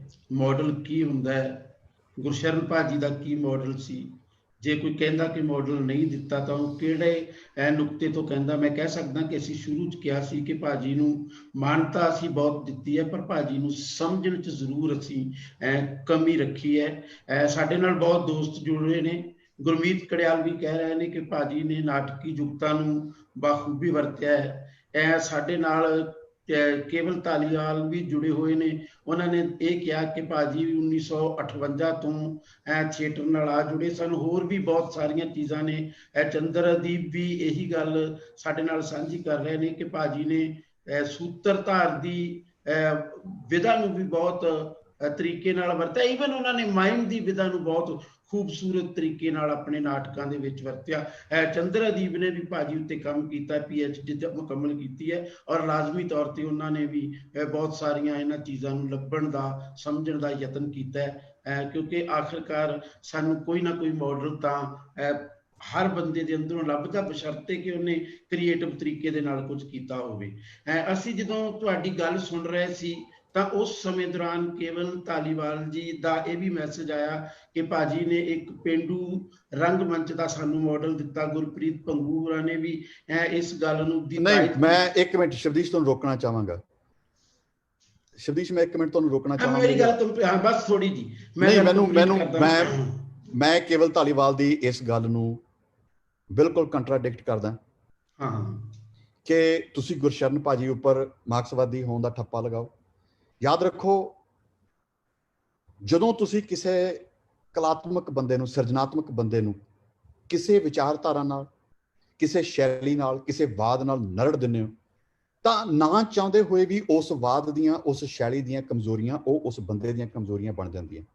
ਹੁਣ ਗੁਰਸ਼ਰਨ ਭਾਜੀ ਨੂੰ ਇਹ ਕਹਿਣਾ ਕਿ ਉਹ ਪੇਂਡੂ ਰੰਗਮੰਚ ਕਰਦੇ ਨੇ, ਇਹ ਬਹੁਤ, ਮੈਂ ਸਮਝਦਾ ਇਹ ਬਹੁਤ ਜ਼ਿਆਦਤੀ ਹੈ ਉਹਨਾਂ ਨਾਲ। ਮੈਂ ਜਦੋਂ ਕਹਿ ਰਿਹਾ ਗੁਰਸ਼ਰਨ ਭਾਜੀ ਤੁਹਾਨੂੰ ਐਡਾ ਜ਼ਬਰਦਸਤ ਮਾਡਲ ਦੇ ਕੇ ਗਏ ਨੇ ਜਿਹੜੇ ਪੂਰੇ ਪੰਜਾਬੀ ਰੰਗਮੰਚ ਦਾ ਮਾਡਲ ਬਣ ਸਕਦਾ, ਤੇ ਤੁਸੀਂ ਉਹਨਾਂ ਨੂੰ ਕਿਉਂ ਪੇਂਡੂ ਰੰਗਮੰਚ ਤੱਕ ਸੀਮਿਤ ਕਰਨਾ ਚਾਹੁੰਦੇ ਹੋ? ਦਰਸ਼ਕ ਦੀ ਇਹ ਵਾਂਢੀ ਕਾਹਦੇ ਲਈ? ਇਹ ਦਰਸ਼ਕ ਦੀ ਵਾਂਢੀ ਕਾਹਦੇ ਲਈ? ਪਾਲੀ ਜੀ, ਦਰਅਸਲ ਮੈਂ ਇਹੀ ਗੱਲ ਕਹਿਣ ਦਾ ਯਤਨ ਕਰ ਰਿਹਾ ਸਾਂ ਕਿ ਗੁਰਸ਼ਰਨ ਭਾਜੀ ਨੇ ਪਿੰਡਾਂ 'ਚ ਨਾਟਕ ਹੀ ਨਹੀਂ ਕੀਤੇ, ਜਾਂ ਸਿਰਫ ਥੜੇ ਤੇ ਨਾਟਕ ਹੀ ਨਹੀਂ ਕੀਤੇ, ਬਲਕਿ ਉਹਨਾਂ ਨੇ ਸਾਨੂੰ ਇਸ ਤਰੀਕੇ ਦਾ ਮਾਡਲ ਡਿਵੈਲਪ ਕਰਕੇ ਦਿੱਤਾ ਕਿ ਪਿੰਡਾਂ ਦੇ ਸਿਚੁਏਸ਼ਨ ਦੇ ਮੁਤਾਬਕ, ਪਿੰਡਾਂ ਦੇ ਹਾਲਾਤ ਦੇ ਮੁਤਾਬਕ ਤੁਸੀਂ ਕਿਸ ਤਰ੍ਹਾਂ ਦਾ ਨਾਟਕ ਕਰ ਸਕਦੇ ਹੋ, ਜਾਂ ਤੁਸੀਂ ਜਿਹਨੂੰ ਅਸੀਂ ਥੜਾ ਥੀਏਟਰ ਕਹਿੰਦੇ ਆ, ਉਸ ਥੜੇ ਨੂੰ ਤੁਸੀਂ ਕਿੰਨੇ ਕੁ ਤਰੀਕੇ ਦੇ ਨਾਲ ਤਕਨੀਕੀ ਤੌਰ ਤੇ ਵਰਤ ਸਕਦੇ ਆ। ਔਰ ਤੁਸੀਂ ਇਸ ਗੱਲ ਨੂੰ ਜ਼ਰੂਰ ਵਰਤ ਸਕਦੇ ਹੋ। ਔਰ ਸਾਹਿਬ ਸਿੰਘ ਨੇ ਵੀ ਇੱਕ ਟਿੱਪਣੀ ਕੀਤੀ, ਮੈਂ ਪੜ੍ਹ ਦਿੰਦਾ। ਪਾਲੀ ਵਰਗੇ ਸਿਆਣੇ ਲੇਖਕ ਨੂੰ ਕਿਸੇ ਦੂਜੇ ਇਨਸਾਨ ਦੀ ਚਿੰਤਾ ਨੂੰ ਇਸ ਕਦਰ ਮਜ਼ਾਕ ਵਾਂਗ ਖਾਰਜ ਕਰ ਦੇਣ ਲਈ ਮੈਂ ਉਸ ਨੂੰ ਮਾਫ ਕਰਦਾ ਹਾਂ। ਬਿਲਕੁਲ ਤੁਹਾਡੀ ਆਪਸ ਵਿੱਚ ਗੱਲ ਚੱਲਦੀ ਰਹਿੰਦੀ।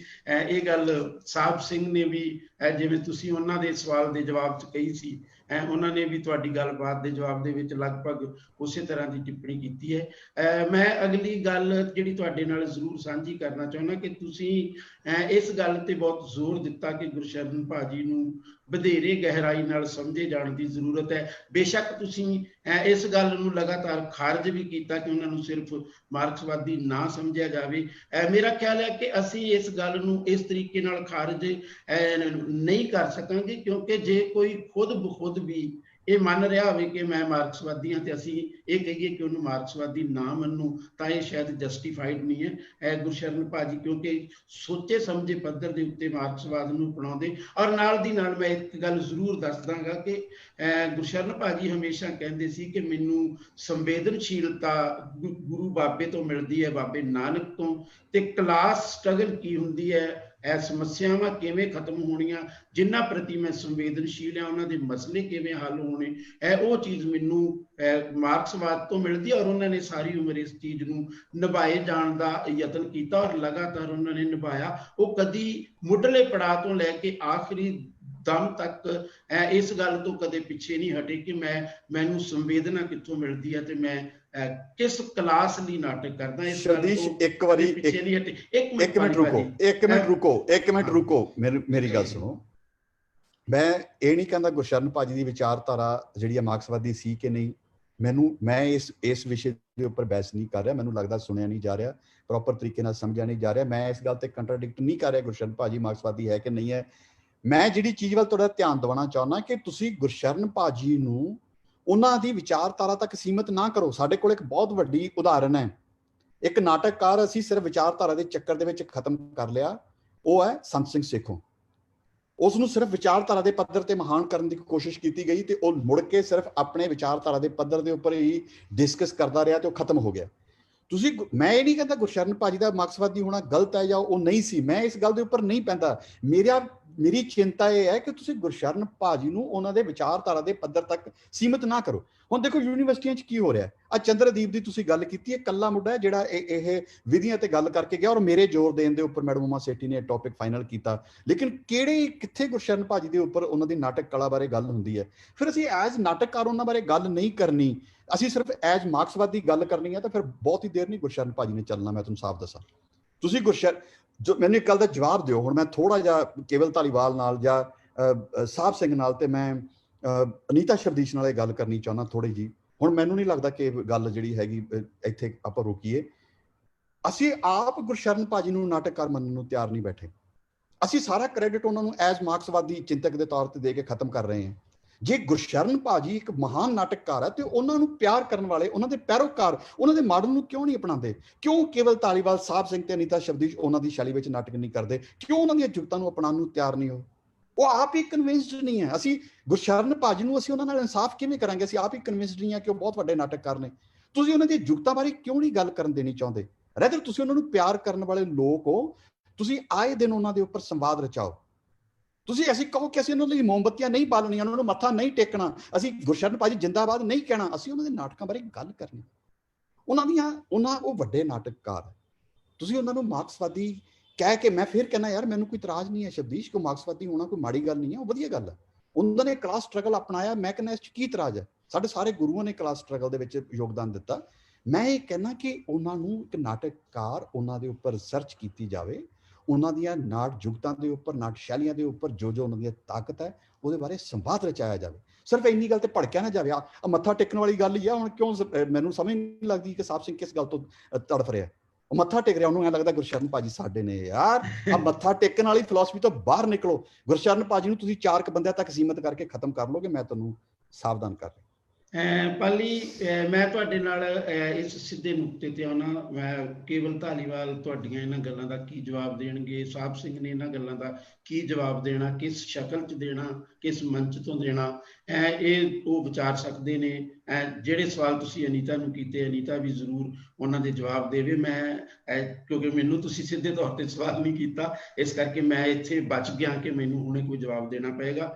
ਜਵਾਬ ਹਾਲਾਂਕਿ ਮੈਂ ਦੇ ਸਕਦਾ, ਪਰ ਮੈਨੂੰ ਨਹੀਂ ਲੱਗਦਾ ਕਿ ਅਸੀਂ ਉਹਨਾਂ ਜਵਾਬਾਂ ਦੇ ਸਿਲਸਿਲੇ 'ਚ ਜਾਈਏ। ਮੈਂ ਸਿਰਫ ਤੁਹਾਡੇ ਤੋਂ ਹੁਣ ਆਖਰ ਦੇ ਵਿੱਚ ਇਹ ਸਵਾਲ ਪੁੱਛਣਾ ਚਾਹਾਂਗਾ, ਔਰ ਇਹ ਵੀ ਚਾਹਾਂਗਾ ਕਿ ਅਸੀਂ ਕਾਫੀ ਸਮੇਂ ਦੇ ਕਰੀਬ ਪਹੁੰਚ ਚੁੱਕੇ ਹਾਂ। ਜੇ ਕੋਸ਼ਿਸ਼ ਕਰੋ ਕਿ ਬਹੁਤ ਸੰਖੇਪ ਰਹਿ ਜੇ, ਪਹਿਲਾਂ ਜਿੰਨੇ ਲੰਬਾ ਨਾ ਜਾਵੇ। ਮੇਰਾ ਮਸਲਾ ਇਹ ਹੈ ਕਿ ਤੁਸੀਂ ਇਹ ਚਾਹੁੰਦੇ ਹੋ ਕਿ ਗੁਰਸ਼ਰਨ ਭਾਜੀ ਨੂੰ ਇੱਕ ਨਾਟਕਕਾਰ ਦੇ ਤੌਰ ਤੇ, ਗੁਰਸ਼ਰਨ ਭਾਜੀ ਨੂੰ ਨਾਟਕਾਂ ਦੀਆਂ ਵੱਖ-ਵੱਖ ਜੁਗਤਾਂ ਨੂੰ ਇਸਤੇਮਾਲ ਕਰਨ ਵਾਲੇ ਇੱਕ ਰੰਗਕਰਮੀ ਦੇ ਤੌਰ ਤੇ ਅਸੀਂ ਹਮੇਸ਼ਾ ਜ਼ਿੰਦਾ ਰੱਖੀਏ, ਔਰ ਉਹਨਾਂ ਦੇ ਰੰਗਮੰਚ ਨੂੰ ਅੱਗੇ ਲੈ ਕੇ ਜਾਈਏ, ਜਿਹੜਾ ਰੰਗਮੰਚ ਸਾਨੂੰ ਭਾਜੀ ਨਾਲ ਵੀ ਜੋੜੀ ਰੱਖੇ ਤੇ ਆਪਣੇ ਸਮਾਜ ਨਾਲ ਵੀ ਜੋੜੀ ਰੱਖੇ। ਮੈਂ ਤੁਹਾਨੂੰ ਸਿੱਧਾ ਸਵਾਲ ਇਹ ਕਰਦਾ ਕਿ ਤੁਹਾਡੇ ਮੁਤਾਬਕ ਗੁਰਸ਼ਰਨ ਸਿੰਘ ਦੀ ਵਿਰਾਸਤ ਨੂੰ ਅੱਗੇ ਲਿਜਾਣ ਲਈ ਸਾਨੂੰ ਕੀ ਕਰਨਾ ਚਾਹੀਦਾ? ਮੈਂ ਚਾਹਾਂਗਾ ਕਿ ਕਿਉਂਕਿ ਸਮੇਂ ਦੀ ਸੀਮਾ ਦੇ ਅਸੀਂ ਬਹੁਤ ਕਰੀਬ ਹਾਂ, ਇਸ ਕਰਕੇ ਬਹੁਤ ਲੰਬਾ ਜਵਾਬ ਨਾ ਦਿਓ, ਪਰ ਫਿਰ ਵੀ ਜ਼ਰੂਰ ਤੁਸੀਂ ਇਸ ਸਵਾਲ ਨੂੰ ਸਾਂਝਾ ਸਾਡੇ ਨਾਲ ਜ਼ਰੂਰ ਕਰੋ ਕਿ ਸਾਨੂੰ ਕੀ ਕਰਨਾ ਚਾਹੀਦਾ ਜਿਹਦੇ ਨਾਲ ਭਾਜੀ ਇੱਕ ਨਾਟਕਕਾਰ ਦੇ ਤੌਰ ਤੇ ਔਰ ਰੰਗਕਰਮੀ, ਉਸ ਰੰਗਕਰਮੀ ਦੇ ਤੌਰ ਤੇ ਜਿਹੜਾ ਇੱਕ ਥੜੇ ਦੇ ਉੱਤੇ, ਇੱਕ ਪਿੰਡ ਦੀ ਸਟੇਜ ਦੇ ਉੱਤੇ ਵੱਖ-ਵੱਖ ਜੁਗਤਾਂ ਦੇ ਨਾਲ ਆਪਣਾ ਨਾਟਕ ਖੇਡ ਸਕਦਾ, ਉਹਨੂੰ ਅਸੀਂ ਕਿਵੇਂ ਅੱਗੇ ਲੈ ਕੇ ਜਾਈਏ? ਸਾਨੂੰ ਇੱਥੋਂ ਦੇ ਯੂਰਪੀਅਨ ਲੋਕਾਂ ਦਾ ਟ੍ਰੈਂਡ ਸਮਝਣਾ ਪਏਗਾ। ਉਹ ਕਿੱਦਾਂ ਬ੍ਰਾਂਡ ਮੇਕਿੰਗ ਕਰਦੇ ਆ। ਦੇਖੋ ਸਾਡੇ ਕੋਲੇ ਕਿੱਡੇ ਮਹਾਨ ਨਾਟਕਕਾਰ ਕ੍ਰੀਏਟ ਕੀਤੇ ਗਏ। ਸ਼ੇਕਸਪੀਅਰ ਸਾਡੇ ਕੋਲੇ ਮਹਾਨ ਨਾਟਕ ਕ੍ਰੀਏਟ ਕੀਤਾ ਗਿਆ। ਇਬਸਨ ਸਾਡੇ ਕੋਲੇ ਇੱਕ ਮਹਾਨ ਨਾਟਕਕਾਰ ਕ੍ਰੀਏਟ ਕੀਤਾ ਗਿਆ। ਮੈਂ ਤੁਹਾਨੂੰ ਹੋਰ ਇਹੋ ਜਿਹੇ 10-12 ਨਾਟਕਕਾਰਾਂ ਦੇ ਨਾਮ ਲੈ ਸਕਦਾ। ਰਵਿੰਦਰਨਾਥ ਟੈਗੋਰ, ਜਿਨ੍ਹਾਂ ਦੇ 3-3, 4-4 ਰਚਨਾਵਾਂ ਬਹੁਤ ਮਹਾਨ ਆ, ਬਾਕੀ ਤਾਂ ਔਸਤ ਦਰਜੇ ਦੀਆਂ ਰਚਨਾਵਾਂ ਨੇ ਉਹਨਾਂ ਦੀਆਂ। ਲੇਕਿਨ ਤੁਸੀਂ ਦੇਖੋ ਸਾਰੀ ਦੁਨੀਆ ਸ਼ੇਕਸਪੀਅਰ ਨੂੰ ਮਹਾਨ ਨਾਟਕਕਾਰ ਮੰਨਦੀ ਹੈ। ਕਿਉਂ? ਕਿਉਂਕਿ ਉਹ ਸ਼ੇਕਸਪੀਅਰ ਦੇ ਉੱਪਰ ਗੱਲ ਹੀ ਇੰਨੀ ਕੀਤੀ, ਉਹਨਾਂ ਨੇ ਪੜ੍ਹਾਇਆ। ਸਾਡੇ ਤਾਂ ਗੁਰਸ਼ਰਨ ਭਾਜੀ ਦੇ ਪ੍ਰਸ਼ੰਸਕ ਸਾਰੀ ਯੂਨੀਵਰਸਿਟੀਆਂ ਵਿੱਚ ਹੈ। ਮੈਨੂੰ ਖੋਲ ਕੇ ਦੱਸੋ ਕਿਹੜੀ ਯੂਨੀਵਰਸਿਟੀ ਦੇ ਸਿਲੇਬਸ ਦੇ ਵਿੱਚ ਗੁਰਸ਼ਰਨ ਭਾਜੀ ਲੱਗੇ ਹੋਏ ਆ? ਔਰ ਸਾਡੇ ਕੋਲੇ ਕਿੰਨੇ ਕੈਪੇਬਲ ਬੰਦੇ ਨੇ। ਕੇਵਲ ਧਾਲੀਵਾਲ, ਸਾਹਿਬ ਸਿੰਘ, ਅਨੀਤਾ ਸ਼ਬਦੀ, ਸਾਰੇ ਕੈਪੇਬਲ ਬੰਦੇ ਨੇ। ਇਹ ਕਿਉਂ ਗੁਰਸ਼ਰਨ ਭਾਜੀ ਦੇ ਉੱਪਰ ਵਾਰ-ਵਾਰ ਸੈਮੀਨਾਰ ਨਹੀਂ ਕਰਾਉਂਦੇ? ਕਿਉਂ ਉਹਨਾਂ ਦੇ ਨਾਟਕਾਂ ਬਾਰੇ ਗੱਲ ਨਹੀਂ ਹੁੰਦੀ ਰੈਗੂਲਰ? ਤੁਸੀਂ ਇੱਕ ਵਧੀਆ ਕੰਮ ਕੀਤਾ, ਜਿਹੜੀ ਤੁਸੀਂ ਗੁਰਸ਼ਰਨ ਭਾਜੀ ਦੀ ਯਾਦ ਦੇ ਵਿੱਚ ਉਹਨਾਂ ਦੀ ਫੈਮਿਲੀ ਨੇ ਇੱਕ ਮਤਲਬ ਕਿ ਬਣਾਈ ਹੋਈ ਹੈ, ਕੀ ਨਾਮ ਦਿਮਾਗ ਤੋਂ ਨਿਕਲ ਗਿਆ, ਮੈਮੋਰੀਅਲ। ਲੇਕਿਨ ਤੁਸੀਂ ਸਿਰਫ ਉਹਨਾਂ ਦੀਆਂ ਇਹ ਯਾਦਾਂ ਸੰਭਾਲ ਰਹੇ ਹੋ, ਵਧੀਆ ਗੱਲ ਹੈ। ਉਹਨਾਂ ਦੇ ਨਾਟਕਾਂ ਨੂੰ, ਜਿਵੇਂ ਮੈਂ ਕੇਵਲ ਧਾਲੀਵਾਲ ਨੂੰ, ਫਿਰ ਮੈਨੂੰ ਨਹੀਂ ਸੀ ਪਤਾ ਕਿ ਉਹ ਉਹਨਾਂ ਦੇ ਹੁੰਦੇ ਸ਼ੁਰੂ ਹੋ ਗਿਆ ਸੀ। ਮੈਂ ਉਸ ਕੰਮ ਨੂੰ ਛੋਟਾ ਨਹੀਂ ਕਹਿੰਦਾ। ਉਹਨਾਂ ਦੇ ਸਾਰੇ ਨਾਟਕ ਛਾਪ ਦੇਣੇ, ਇਹ ਵੀ ਇੱਕ ਬਹੁਤ ਵੱਡੀ ਪ੍ਰਾਪਤੀ ਵਾਲੀ ਗੱਲ ਆ, ਔਰ ਅੱਛੇ ਤਰੀਕੇ ਨਾਲ ਛਪੇ ਨੇ। ਕੇਵਲ ਧਾਲੀਵਾਲ ਨੇ ਕੋਈ ਮਾੜਾ ਕੰਮ ਨਹੀਂ ਕੀਤਾ। ਮੈਂ ਇਹ ਕਹਿ ਰਿਹਾ ਕਿ ਹੁਣ ਉਸ ਦਾ ਇਤਿਹਾਸ ਬਣਾਓ, ਉਸ ਨੂੰ ਸਹੀ ਤਰੀਕੇ ਨਾਲ ਕਰੋ, ਔਰ ਸਟੂਡੈਂਟਸ ਨੂੰ ਸਾਹਮਣੇ ਲੈ ਕੇ ਆਓ। ਉਹ ਉਹਨਾਂ ਤੇ ਰਿਸਰਚ ਕਰਨ, ਉਹਨਾਂ ਬਾਰੇ ਸੈਮੀਨਾਰ ਰਚੇ ਜਾਣ। ਉਹਨਾਂ ਦਾ ਪਹਿਲੀ ਗੱਲ ਤਾਂ ਤੁਸੀਂ ਆਪ ਮੰਨ ਲਓ ਕਿ ਉਹ ਬਹੁਤ ਵੱਡੇ ਨਾਟਕਕਾਰ ਹੈ। ਮੈਨੂੰ ਇਹ ਲੱਗਦਾ ਕਿ ਉਹਨਾਂ ਦਾ ਜਿਹੜਾ ਥੀਏਟਰ ਦਾ ਮਾਡਲ ਹੈ, ਉਹਨਾਂ ਦੀਆਂ ਬਹੁਤ ਸਾਰੀਆਂ ਨਾਟ ਜੁਗਤਾਂ ਪੰਜਾਬੀ ਰੰਗਮੰਚ ਦੇ ਬਹੁਤ ਕੰਮ ਦੀਆਂ ਨੇ, ਬਹੁਤ ਜ਼ਿਆਦਾ ਕੰਮ ਦੀਆਂ ਨੇ। ਉਹ ਸਾਨੂੰ ਲੱਭਣੀਆਂ ਪੈਣਗੀਆਂ। ਠੀਕ ਹੈ, ਅੱਜ ਮੇਰੀ ਗੱਲ ਦੇ ਉੱਪਰ ਤੜਫਣ ਦੇ ਨਾਲੋਂ ਸੱਚੀ ਗੱਲ ਸਾਨੂੰ ਸੋਚਣਾ ਇਹ ਪਏਗਾ ਕਿ ਗੁਰਸ਼ਰਨ ਭਾਜੀ ਦੀ ਕਿਤੇ ਦੇਣ ਜਿਹੜੀ ਹੈ ਉਹਨਾਂ ਦੀ ਘਾਲੋ। ਮੈਨੂੰ ਪਤਾ ਗੁਰਸ਼ਰਨ ਭਾਜੀ ਨੇ ਕਦੇ ਖਿੱਚ ਕੇ ਕਹਿਤਾ ਹੋਏਗਾ ਕਿ ਮੈਂ ਰੰਗਮੰਚ ਦੀ ਪਰਵਾਹ ਨਹੀਂ ਕਰਦਾ। ਜਦੋਂ ਗੁਰਸ਼ਰਨ ਭਾਜੀ ਨੂੰ ਕੋਈ ਰੰਗਮੰਚ ਦੇ ਪੱਧਰ ਦੇ ਉੱਪਰ ਕੋਈ ਸ਼ਲਾਘਾ ਨਹੀਂ ਮਿਲ ਰਹੀ ਹੋਣੀ ਤੇ ਉਹ ਗੁੱਸੇ 'ਚ ਆ ਕੇ ਕਹਿ ਦਿੰਦੇ ਨੇ। ਪਰ ਮੈਂ 100 ਸਾਲ ਦੇ ਪੰਜਾਬੀ ਨਾਟਕ ਦਾ ਗਵਾਹ ਹਾਂ। ਮੈਂ ਮਾਣ ਨਾਲ ਕਹਿ ਸਕਦਾ ਕਿ ਮੈਂ ਇਕੱਲਾ ਬੰਦਾ ਜਿਸ ਨੇ 1200 ਨਾਟਕ ਪੰਜਾਬੀ ਦਾ ਪੜ੍ਹਿਆ, ਤੇ ਮੈਂ ਉਹਨਾਂ ਦੇ ਵਿੱਚ ਗੁਰਸ਼ਰਨ ਭਾਜੀ ਨੂੰ ਰੱਖ ਕੇ ਕਹਿ ਸਕਦਾ ਕਿ ਬਲਵੰਤ ਗਾਰਗੀ ਤੋਂ ਬਾਅਦ ਅਗਰ ਕੋਈ ਬੰਦਾ ਪੰਜਾਬੀ ਨਾਟਕ ਦਾ ਮਾਡਲ ਕ੍ਰੀਏਟ ਕਰਨ ਦੀ ਕੋਸ਼ਿਸ਼ ਕਰ ਰਿਹਾ ਸੀ ਤੇ ਉਹ ਗੁਰਸ਼ਰਨ ਭਾਜੀ ਸੀ। ਬਾਕੀ ਸਾਡੇ ਸਾਰਿਆਂ ਦੇ ਕੋਲੇ ਕੁਝ ਵੈਸਟ ਤੋਂ ਮਾਰੀਆਂ ਹੋਈਆਂ ਤਕਨੀਕਾਂ ਨੇ, ਕੋਈ NSD ਤੋਂ ਚੱਕਿਆ ਹੋਇਆ ਮਟੀਰੀਅਲ ਹੈ, ਕੁਝ ਨੈਸ਼ਨਲ ਥੀਏਟਰ ਤੋਂ ਚੱਕਿਆ ਹੋਇਆ ਮਸਾਲਾ। ਸਾਡੇ ਕੋਲੇ ਓਰੀਜਨੈਲਿਟੀ ਬਹੁਤ ਘੱਟ ਬੰਦਿਆਂ ਕੋਲੇ, ਬਹੁਤ ਘੱਟ ਨਾਟਕਾਂ ਦੇ ਵਿੱਚ ਓਰੀਜਨੈਲਿਟੀ ਮਿਲੂਗੀ। ਔਰ ਸਾਡੇ ਕੋਲੇ ਗੁਰਸ਼ਰਨ ਭਾਜੀ ਇੱਕ ਓਰੀਜਨਲ, ਇੱਕ ਮੌਲਿਕ ਕ੍ਰੀਏਟਰ ਹੈ ਜੁਗਤਾਂ ਦੇ, ਵਿਧੀਆਂ ਦੇ, ਤੇ ਉਹ ਸਾਨੂੰ ਸਾਹਮਣੇ ਲੈ ਕੇ ਆਉਣੀਆਂ ਪੈਣਗੀਆਂ। ਮੇਰੇ ਕਹਿਣ ਦਾ ਮਕਸਦ ਇਹ ਹੈ, ਮੈਂ ਫਿਰ ਕਹਿਣਾ, ਮੈਨੂੰ ਕੋਈ ਇਤਰਾਜ਼ ਨਹੀਂ ਹੈ ਕਿ ਉਹ ਮਾਰਕਸਵਾਦੀ ਹੈ। ਇਹ ਵਿਚਾਰਧਾਰਕ ਪੱਧਰ ਦੇ ਉੱਪਰ ਮੈਂ ਪਹਿਲਾਂ ਹੀ ਗੱਲ ਕਰ ਚੁੱਕਿਆ। ਮੈਂ ਕਹਿੰਦਾ ਕਿ ਉਹਨਾਂ ਦੀ ਵਿਚਾਰਧਾਰਾ ਹੈ। ਮੇਰੀ ਨਜ਼ਰ ਦੇ ਵਿੱਚ ਗੁਰਸ਼ਰਨ ਭਾਜੀ ਇੱਕ ਮੁਕੰਮਲ ਨਾਟਕਕਾਰ ਹੈ, ਔਰ ਉਹਨਾਂ ਦਾ ਵਿਸ਼ਲੇਸ਼ਣ ਜਦੋਂ ਵੀ ਹੋਵੇ ਉਹ ਇੱਕ ਵੱਡੇ ਤੇ ਮੁਕੰਮਲ ਨਾਟਕਕਾਰ ਦੇ ਤੌਰ ਤੇ ਹੋਵੇ। ਮੇਰੀ ਇੰਨੀ ਇੱਛਾ। ਪਾਲੀ ਜੀ, ਤੁਸੀਂ ਬਹੁਤ ਸਾਰੀਆਂ ਗੱਲਾਂ ਕੀਤੀਆਂ, ਬਹੁਤ ਸਾਰੇ ਸਵਾਲ ਪੈਦਾ ਕੀਤੇ, ਬਹੁਤ ਸਾਰੇ ਸਵਾਲਾਂ ਦੇ ਨਾਲ ਵੀ ਕੁਝ ਜਵਾਬ ਆਏ। ਮਸਲਨ ਗੁਰਮੀਤ ਕੜਿਆਲਵੀ ਨੇ ਇਹ ਵੀ ਸਵਾਲ ਕੀਤਾ ਕਿ ਭਾਜੀ ਨੂੰ ਗੁਰਸ਼ਰਨ ਸਿੰਘ ਜ਼ਿੰਦਾਬਾਦ ਕਹਿਣ ਦੇ ਵਿੱਚ ਕੀ ਹਰਜ ਹੈ ਜਾਂ ਕੀ ਇਤਰਾਜ਼ ਹੋਣਾ ਚਾਹੀਦਾ ਕਿਸੇ ਨੂੰ। ਹੋਰ ਵੀ ਬਹੁਤ ਸਾਰੇ ਦੋਸਤਾਂ ਨੇ ਸਵਾਲ ਕੀਤੇ। ਹਰਮੀਤ ਵਿਦਿਆਰਥੀ ਨੇ ਕਿਹਾ ਕਿ ਬਹਿਸ ਅੱਛੀ ਆ, ਲੰਮੀ ਹੋਣ ਤੋਂ ਨਾ ਡਰੋ। ਪਰ ਹਰਮੀਤ ਵਿਦਿਆਰਥੀ ਜੀ, ਫਿਰ ਵੀ ਸਾਨੂੰ ਸਮੇਂ ਦਾ ਜ਼ਰੂਰ ਥੋੜ੍ਹਾ ਬਹੁਤਾ ਖਿਆਲ ਤੇ ਰੱਖਣਾ ਹੀ ਪਵੇਗਾ, ਕਿਉਂਕਿ ਅਸੀਂ ਆਖਰਕਾਰ ਇਸ ਲੈਵਲ ਤੇ ਵੀ ਬਹਿਸ ਨੂੰ ਨਹੀਂ ਲਿਜਾਣਾ ਚਾਹਾਂਗੇ ਕਿ ਉਹਦੇ ਵਿੱਚ ਸੁਣਨ ਲਈ ਤਾਂ ਬਹੁਤ ਕੁਝ ਹੋਵੇ, ਪਰ ਤੱਥ ਦੇ ਤੌਰ ਦੇ ਉੱਤੇ ਉਹਦੇ 'ਚ ਕੁਝ ਬਚੇ ਨਾ। ਅਸੀਂ ਬਹੁਤ ਸਾਰੀਆਂ ਗੱਲਾਂ ਕੀਤੀਆਂ। ਪਾਲੀ ਜੀ, ਤੁਸੀਂ ਇਸ ਗੱਲ ਨੂੰ ਬਹੁਤ ਜ਼ੋਰ ਦੇ ਕੇ ਸਾਡੇ ਨਾਲ ਸਾਂਝਾ ਕੀਤਾ ਕਿ ਗੁਰਸ਼ਰਨ ਭਾਜੀ ਇੱਕ ਮੁਕੰਮਲ ਨਾਟਕਕਾਰ ਨੇ, ਔਰ ਬਲਵੰਤ ਗਾਰਗੀ ਤੋਂ ਬਾਅਦ ਪਹਿਲੇ ਪੰਜਾਬੀ ਦੇ ਨਾਟਕਕਾਰ ਨੇ ਜਿਨ੍ਹਾਂ ਨੇ ਥੀਏਟਰ ਦੀਆਂ ਜੁਗਤਾਂ ਨੂੰ ਵੱਧ ਤੋਂ ਵੱਧ ਇਸਤੇਮਾਲ ਕੀਤਾ, ਔਰ ਖਾਸ ਕਰਕੇ ਆਪਣੇ ਸਮਾਜ ਦੇ ਵਿੱਚੋਂ ਲੱਭ ਕੇ ਜੁਗਤਾਂ ਨੂੰ ਇਸਤੇਮਾਲ ਕੀਤਾ, ਜਿਹੜੀਆਂ ਸਾਡੇ ਆਪਣੇ ਸਮਾਜ ਦੇ ਨਾਲ ਜੋੜ ਕੇ ਅਸੀਂ ਦੇਖ ਸਕਦੇ ਹਾਂ। ਔਰ ਅਸੀਂ ਇਸ ਹਵਾਲੇ ਨਾਲ ਬਹੁਤ ਸਾਰੇ ਨਾਟਕਾਂ ਦੀ ਗੱਲ ਕਰ ਸਕਦੇ ਹਾਂ। ਇੱਕ ਨਾਟਕ ਨਹੀਂ, ਬਹੁਤ ਨਾਟਕ ਹੋ ਸਕਦੇ ਨੇ।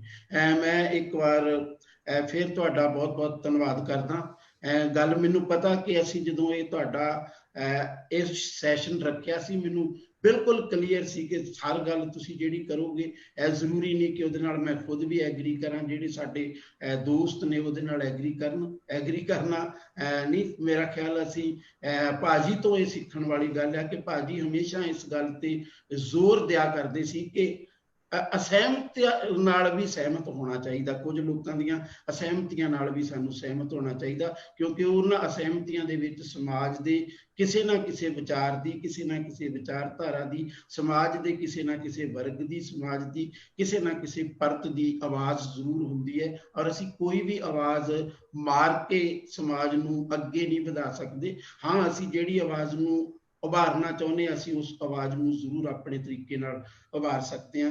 ਇੱਕ ਵਾਰ ਮੈਂ ਫਿਰ ਤੁਹਾਡਾ ਬਹੁਤ ਬਹੁਤ ਧੰਨਵਾਦ ਕਰਦਾ। ਬਹੁਤ ਬਹੁਤ ਸ਼ੁਕਰੀਆ। ਬਹੁਤ ਬਹੁਤ ਸ਼ੁਕਰੀਆ ਦੋਸਤੋ। ਇਹ ਸੀ ਪਾਲੀ ਭੁਪਿੰਦਰ ਸਿੰਘ। ਪਾਲੀ ਭੁਪਿੰਦਰ ਸਿੰਘ ਖੁਦ ਬਹੁਤ ਵੱਡੇ ਨਾਟਕਕਾਰ ਨੇ, ਔਰ ਤੁਸੀਂ ਪੂਰੀ ਗੱਲਬਾਤ ਦੇ ਵਿੱਚ ਬਹੁਤ ਧਿਆਨ ਨਾਲ ਇੱਕ ਸੁਣੀ ਗੱਲ ਹੋਏਗੀ ਕਿ ਉਹਨਾਂ ਨੇ ਜਦੋਂ ਮੁਕੰਮਲ ਨਾਟਕਕਾਰਾਂ ਦੀ ਗੱਲ ਕੀਤੀ ਤਾਂ ਉਹਨਾਂ ਨੇ ਗੱਲ ਕੀਤੀ ਗਾਰਗੀ ਸਾਹਿਬ ਦੀ, ਗੁਰਸ਼ਰਨ ਭਾਜੀ ਦੀ। ਉਹਨਾਂ ਨੇ ਕਿਤੇ ਨਹੀਂ ਇਹ ਕਿਹਾ ਕਿ ਮੈਂ ਕੋਈ ਬਹੁਤ ਵੱਡਾ ਮਾਡਲ ਕ੍ਰੀਏਟ ਕਰ ਦਿੱਤਾ। ਚੰਗੀ ਗੱਲ ਇਹ ਵੀ ਹੈ ਕਿ ਉਹਨਾਂ ਦੇ ਮਾਡਲ ਬਾਰੇ ਕੋਈ ਹੋਰ ਗੱਲ ਕਰੇ ਤਾਂ ਜ਼ਿਆਦਾ ਬਿਹਤਰ ਹੋਵੇ। ਅਸੀਂ ਦੋਸਤੋ ਅਖੀਰ ਦੇ ਵਿੱਚ ਤੁਹਾਨੂੰ ਇਹੀ ਕਹਿਣਾ ਚਾਹੁੰਦੇ ਕਿ ਇਹ ਥੀਏਟਰਸ ਪ੍ਰਾਈਮ ਟਾਈਮ ਦਾ ਇਹ ਆਖਰੀ ਪ੍ਰੋਗਰਾਮ ਸੀ ਇਸ ਸੈਸ਼ਨ ਦਾ। ਜਦੋਂ ਅਸੀਂ ਕੋਈ ਅਗਲਾ ਸੀਜ਼ਨ ਸ਼ੁਰੂ ਕਰਾਂਗੇ ਤਾਂ ਉਹ ਬਿਲਕੁਲ ਇਹਦੇ ਨਾਲੋਂ ਜ਼ਰੂਰ ਅਸੀਂ ਅਲੱਗ ਰੱਖਣਾ ਚਾਹਾਂਗੇ, ਤਾਂ ਕਿ ਅਸੀਂ ਇਸ ਗੱਲ ਨੂੰ ਕੁਝ ਹੋਰ ਸਵਾਲਾਂ ਨੂੰ ਵੀ ਵਿਚਾਰ ਸਕੀਏ। ਹੋ ਸਕਦਾ ਜਿਹੜਾ ਅਸੀਂ ਅੱਜ ਸਵਾਲ ਜਿੱਥੇ ਛੱਡ ਕੇ ਚੱਲੇ ਹਾਂ, ਇਸ ਸਵਾਲ ਨੂੰ ਵੀ ਕਿਸੇ ਨਾ ਕਿਸੇ ਸ਼ਕਲ ਦੇ ਵਿੱਚ ਅੱਗੇ ਲੈ ਕੇ ਜਾਈਏ, ਕਿਉਂਕਿ ਆਖਰਕਾਰ ਚਰਚਾ ਨੂੰ ਬਣਾਈ ਰੱਖਣਾ ਸਾਡਾ ਸਾਰਿਆਂ ਦਾ ਬਹੁਤ ਵੱਡਾ ਮਕਸਦ ਹੈ। ਸੁਚੇਤਕ ਰੰਗਮੰਚ ਜਿਹਨੇ ਗੁਰਸ਼ਰਨ ਭਾਜੀ ਦੇ ਹੁੰਦਿਆਂ ਇੱਕ ਨਾਟਕ ਮੇਲਾ ਸ਼ੁਰੂ ਕੀਤਾ ਸੀ, ਗੁਰਸ਼ਰਨ ਸਿੰਘ ਨਾਟ ਉਤਸਵ। ਉਸ ਨਾਟ ਉਤਸਵ ਨੂੰ ਅਸੀਂ ਜਦੋਂ ਸ਼ੁਰੂ ਕੀਤਾ ਸੀ ਤਾਂ ਸਾਡਾ ਮਕਸਦ ਸੀ ਕਿ ਸ਼ਾਇਦ ਅਸੀਂ ਇੱਕ ਨਾਟਕ ਕਰਕੇ ਉਸ ਨੂੰ ਖਤਮ ਕਰ ਦਿਆਂਗੇ, ਇੱਕੋ ਵਾਰੀ ਭਾਜੀ ਦਾ ਸਨਮਾਨ ਕਰਾਂਗੇ, ਕਿਉਂਕਿ ਅਸੀਂ ਜਿਸ ਭਾਵਨਾ ਦੇ ਵਿੱਚੋਂ, ਜਿਸ ਭਾਵਕ ਵੇਗ ਚੋਂ ਫੈਸਲਾ ਲਿਆ ਸੀ, ਉਹਦਾ ਸੰਬੰਧ ਕਾਲੀਦਾਸ ਅਵਾਰਡ ਤੇ ਸੰਗੀਤ ਨਾਟਕ ਅਕਾਦਮੀ ਦੇ ਅਵਾਰਡ ਮਿਲੇ ਸੀ। ਤੇ ਔਰ ਸਾਨੂੰ ਲੱਗਦਾ ਸੀ ਕਿ ਭਾਜੀ ਨੂੰ ਦੋਨੋਂ ਅਵਾਰਡ ਵੱਡੇ ਮਿਲੇ ਨੇ। ठीक है, ये बहुत ਵੱਡੇ ਅਵਾਰਡ ਨੇ, ਪਰ ਇਹ ਅਵਾਰਡ ਤਾਂ ਸਰਕਾਰੀ ਅਵਾਰਡ ਨੇ।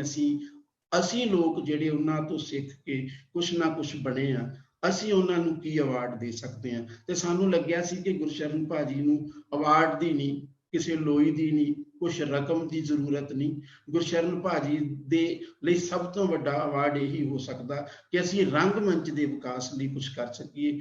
ਤੇ ਅਸੀਂ ਉਹਨਾਂ ਨੂੰ 2 ਦਿਨ ਦਾ ਉਦੋਂ ਇਹ ਗੁਰਸ਼ਰਨ ਸਿੰਘ ਨਾਟ ਉਤਸਵ ਕੀਤਾ ਸੀ ਟੈਗੋਰ ਥੀਏਟਰ ਦੇ ਵਿੱਚ। ਔਰ ਉਹ ਇੰਨਾ ਹੁੰਗਾਰਾ ਸਾਨੂੰ ਮਿਲਿਆ ਕਿ ਅਸੀਂ ਉਹਨੂੰ ਕੰਟੀਨਿਊ ਕਰਨ ਲਈ ਮਜਬੂਰ ਹੋਏ। ਜੇ ਦਰਸ਼ਕ ਤੁਹਾਨੂੰ ਮਜਬੂਰ ਕਰ ਦੇਣ ਕਿ ਕੰਟੀਨਿਊ ਰਹੋ, ਤਾਂ ਇਹ ਆਪਣੇ ਆਪ ਦੇ ਵਿੱਚ ਤੁਹਾਡਾ ਵੀ ਬਹੁਤ ਵੱਡਾ ਮਾਣ ਹੁੰਦਾ। ਔਰ ਗੁਰਸ਼ਰਨ ਭਾਜੀ ਕਰਕੇ ਹੀ ਉਹ ਮਾਣ ਸਾਨੂੰ ਵੀ ਮਿਲਿਆ। ਔਰ ਲੋਕਾਂ ਨੇ ਸਾਨੂੰ ਵਾਰ-ਵਾਰ ਕਿਹਾ ਕਿ ਇਹਨੂੰ ਬੰਦ ਨਹੀਂ ਹੋਣ ਦੇਣਾ, ਤੁਸੀਂ ਇਹਨੂੰ ਰੱਖੋ। ਅਸੀਂ ਕਿਸੇ ਨਾ ਕਿਸੇ ਤਰੀਕੇ ਨਾਲ ਉਹਨੂੰ ਹੁਣ ਤੱਕ ਵੀ ਜਾਰੀ ਰੱਖ ਰਹੇ ਹਾਂ। ਇਸ ਸਾਲ ਡਰਦੇ ਹਾਂ ਕਿ ਇਸ ਸਾਲ ਵਾਲੇ ਗੁਰਸ਼ਰਨ ਸਿੰਘ ਨਾਟ ਉਤਸਵ ਨੂੰ ਅਸੀਂ ਕਿਸ ਤਰੀਕੇ ਦੇ ਨਾਲ ਕਰ ਸਕਾਂਗੇ, ਕਿਉਂਕਿ ਇਸ ਸਾਲ ਅਜੇ ਤੱਕ ਅਸੀਂ ਖੁੱਲ੍ਹੇਆਮ ਦਰਸ਼ਕ ਦਾ ਸਾਹਮਣਾ ਨਹੀਂ ਕਰ ਸਕਦੇ, ਜਾਂ ਦਰਸ਼ਕ ਸਾਡਾ ਸਾਹਮਣਾ ਨਹੀਂ ਕਰ ਸਕਦੇ। ਅਸੀਂ ਜਿਸ ਚੀਜ਼ ਨੂੰ ਮਿਸ ਕਰ ਰਹੇ ਹਾਂ ਉਹ ਦਰਸ਼ਕ ਹੀ ਹੈ। ਔਰ ਜਿਸ ਗੈਲਰੀ ਦੇ ਵਿੱਚ ਬੈਠ ਕੇ ਮੈਂ ਇਹ ਪ੍ਰੋਗਰਾਮ ਤੁਹਾਡੇ ਨਾਲ ਸਾਂਝਾ ਕਰ ਰਿਹਾ, ਇਹਦਾ ਜਿਹੜਾ ਪਹਿਲਾ ਰੂਪ ਆ ਉਹ 2010 ਦੇ ਵਿੱਚ ਗੁਰਸ਼ਰਨ ਸਿੰਘ ਨਾਟ ਉਤਸਵ ਦੇ ਉੱਤੇ ਕਲਾ ਭਵਨ ਦੇ ਵਿੱਚ ਹੀ ਕੀਤਾ ਗਿਆ ਸੀ। ਇਹਦਾ ਪਹਿਲਾ ਪ੍ਰਦਰਸ਼ਨ ਉਦੋਂ ਫਰੇਮ ਮੰਗਵੇਂ ਸੀ, ਕਲਾ ਭਵਨ ਤੋਂ ਉਧਾਰੇ ਲਏ ਹੋਏ ਉਹਨਾਂ ਦੀ ਲਲਿਤ ਕਲਾ ਅਕਾਦਮੀ ਕੋਲੋਂ, ਕਿਉਂਕਿ RM ਸਿੰਘ ਨੇ ਸਾਡੀ ਸਪੋਰਟ ਕੀਤੀ ਔਰ ਅਸੀਂ ਉਹਨਾਂ ਫਰੇਮਾਂ ਦੇ ਮੁਤਾਬਕ ਫੋਟੋਆਂ ਦਾ ਸਾਈਜ਼ ਬਣਾਇਆ। ਪਰ ਜਿਉਂ ਹੀ ਸਮਾਗਮ ਖਤਮ ਹੋਇਆ, ਉਹਨਾਂ ਨੇ ਉਹ ਫਰੇਮ ਆਪਣੇ ਲਈ ਵਰਤਣੇ ਸੀ, ਸਾਨੂੰ ਉਹ ਫੋਟੋਆਂ ਘਰ ਸੰਭਾਲ ਕੇ ਰੱਖਣੀਆਂ ਪਈਆਂ।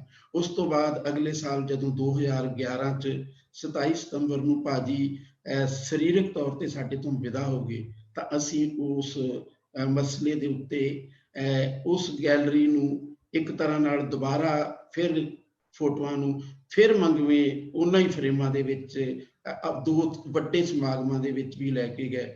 ਇੱਕ ਮੋਗੇ ਹੋਇਆ ਸੀ, ਇੱਕ ਕੁੱਸੇ ਹੋਇਆ ਸੀ। ਪੰਜਾਬ ਪੱਧਰ ਦੇ ਭਾਜੀ ਦੀ ਯਾਦ ਦੇ ਵਿੱਚ 2 ਸਮਾਗਮ ਹੋਏ ਸੀ ਉਦੋਂ, ਔਰ ਬਿਲਕੁਲ ਕਰੀਬ ਹੋਏ ਸੀ। 2 ਕਿਉਂ ਹੋਏ ਸੀ ਮੈਂ ਇਸ ਗੱਲ ਵੱਲ ਨਹੀਂ ਜਾਂਦਾ, ਪਰ ਅਸੀਂ ਦੋਨਾਂ ਥਾਵਾਂ ਤੇ ਗਏ ਸੀ ਕਿਉਂਕਿ ਸਾਡੇ ਲਈ ਉਹ ਦੋਨੋਂ ਸਮਾਗਮ ਭਾਜੀ ਦੇ ਨਾਲ ਜੁੜੇ ਹੋਏ ਸਨ। ਔਰ ਇਸੇ ਤਰ੍ਹਾਂ 2012 ਦੇ ਵਿੱਚ ਅਸੀਂ ਮੁੜ ਕੇ ਇਸੇ ਗੈਲਰੀ ਨੂੰ ਸਾਰੰਗ ਲੋਕ ਦੇ ਵਿੱਚ ਲਾਇਆ, ਕਿਉਂਕਿ ਰਮਾ ਰਤਨ ਜੀ ਇਸ ਗੱਲ ਨਾਲ ਐਗਰੀ ਕਰਕੇ ਕਿ ਤੁਸੀਂ ਇਹ ਗੈਲਰੀ ਇੱਥੇ ਲਗਾ ਸਕਦੇ ਹੋ। ਔਰ ਇਹ ਗੈਲਰੀ 6 ਸਾਲ ਉੱਥੇ ਲੱਗੀ ਰਹੀ। ਔਰ ਆਖਰਕਾਰ ਗੁਰਸ਼ਰਨ ਸਿੰਘ ਦੇ ਸੁਪਤਨੀ ਬੀਬੀ ਕੈਲਾਸ਼ ਕੌਰ ਜੀ ਤੇ ਉਹਨਾਂ ਦੀਆਂ 2 ਧੀਆਂ ਨੇ ਫਾਈਨਲ ਇਹ ਫੈਸਲਾ ਕਰ ਲਿਆ ਕਿ ਇਸ ਗੈਲਰੀ ਨੂੰ ਘਰ ਦੇ ਵਿੱਚ ਸ਼ਿਫਟ ਕਰ ਦਿੱਤਾ ਜਾਵੇ। ਔਰ ਇਸ ਗੈਲਰੀ ਦੇ ਵਿੱਚ ਕਿਉਂਕਿ ਅਸੀਂ ਕੋਈ ਪੈਸੇ ਦੇ ਕੇ ਕੇਅਰ ਟੇਕਰ ਨਹੀਂ ਰੱਖ ਸਕਦੇ, ਇਸ ਕਰਕੇ ਤੁਹਾਨੂੰ ਵੀ ਇਸ ਘਰ ਦੇ ਵਿੱਚ ਨਾਲ ਸ਼ਿਫਟ ਕਰਨਾ ਪਵੇਗਾ। ਔਰ ਖਾਸ ਕਰਕੇ ਇਸ ਲਈ ਵੀ ਕਰਨਾ ਪਏਗਾ ਕਿ ਜੇ ਕੱਲ ਨੂੰ ਕੋਈ ਗੈਲਰੀ ਦੇਖਣ ਆਉਂਦਾ ਤੇ ਸਵਾਲ ਕਰਦਾ ਤਾਂ ਤੁਸੀਂ ਉਹਨਾਂ ਸਵਾਲਾਂ ਦੇ ਜਵਾਬ ਵੀ ਦੇ ਸਕੋ। ਇਸ ਕਰਕੇ ਅਸੀਂ ਆਪਣੀ ਇਸ ਜ਼ਿੰਮੇਵਾਰੀ ਨੂੰ ਵੀ ਨਿਭਾ ਰਹੇ ਹਾਂ। ਔਰ ਅਸੀਂ ਜਦੋਂ ਤੱਕ ਸਾਡੇ ਕੋਲ ਇਹ ਜ਼ਿੰਮੇਵਾਰੀ ਹੈ, ਜਦੋਂ ਤੱਕ ਪਰਿਵਾਰ ਨੇ ਸਾਡੇ ਸਿਰ ਤੇ ਇਹ ਜ਼ਿੰਮੇਵਾਰੀ ਪਾਈ ਹੋਈ ਆ, ਅਸੀਂ ਉਦੋਂ ਤੱਕ ਇਸ ਜ਼ਿੰਮੇਵਾਰੀ ਨੂੰ ਜ਼ਰੂਰ ਨਿਭਾਉਂਦੇ ਰਵਾਂਗੇ। ਇਹਦੇ ਨਾਲ ਹੀ ਮੈਂ ਤੁਹਾਡਾ ਬਹੁਤ ਸ਼ੁਕਰੀਆ ਅਦਾ ਕਰਦਾ ਤੇ ਨਾਲ ਹੀ ਤੁਹਾਨੂੰ ਇੱਕ ਬੇਨਤੀ ਕਰਦਾ ਕਿ ਅਸੀਂ ਥੀਏਟਰਸ ਪ੍ਰਾਈਮ ਟਾਈਮ ਦਾ ਜੇ ਅਗਲਾ ਸੈਸ਼ਨ ਕਦੋਂ ਸ਼ੁਰੂ ਕਰਾਂਗੇ ਇੱਕਦਮ ਤੇ ਮੈਂ ਜਾਣਕਾਰੀ ਨਹੀਂ ਦੇ ਸਕਦਾ, ਪਰ ਇੰਨੀ ਗੱਲ ਜ਼ਰੂਰ ਕਹਾਂਗਾ ਕਿ ਜੋ ਕੁਝ ਅਸੀਂ 15 ਦਿਨਾਂ ਦੇ ਵਿੱਚ ਕੀਤਾ, ਇਸ 15 ਦਿਨਾਂ ਦੇ ਸਾਰੇ ਗੱਲਬਾਤ ਨੂੰ ਅਸੀਂ YouTube ਦੇ ਉੱਤੇ ਇਸੇ ਨਾਂ ਦੇ ਚੈਨਲ ਦੇ ਉੱਤੇ ਸੁਚੇਤਕ ਸਟੂਡੀਓ ਚੈਨਲ ਦੇ ਉੱਤੇ ਪਾ ਦਿਆਂਗੇ।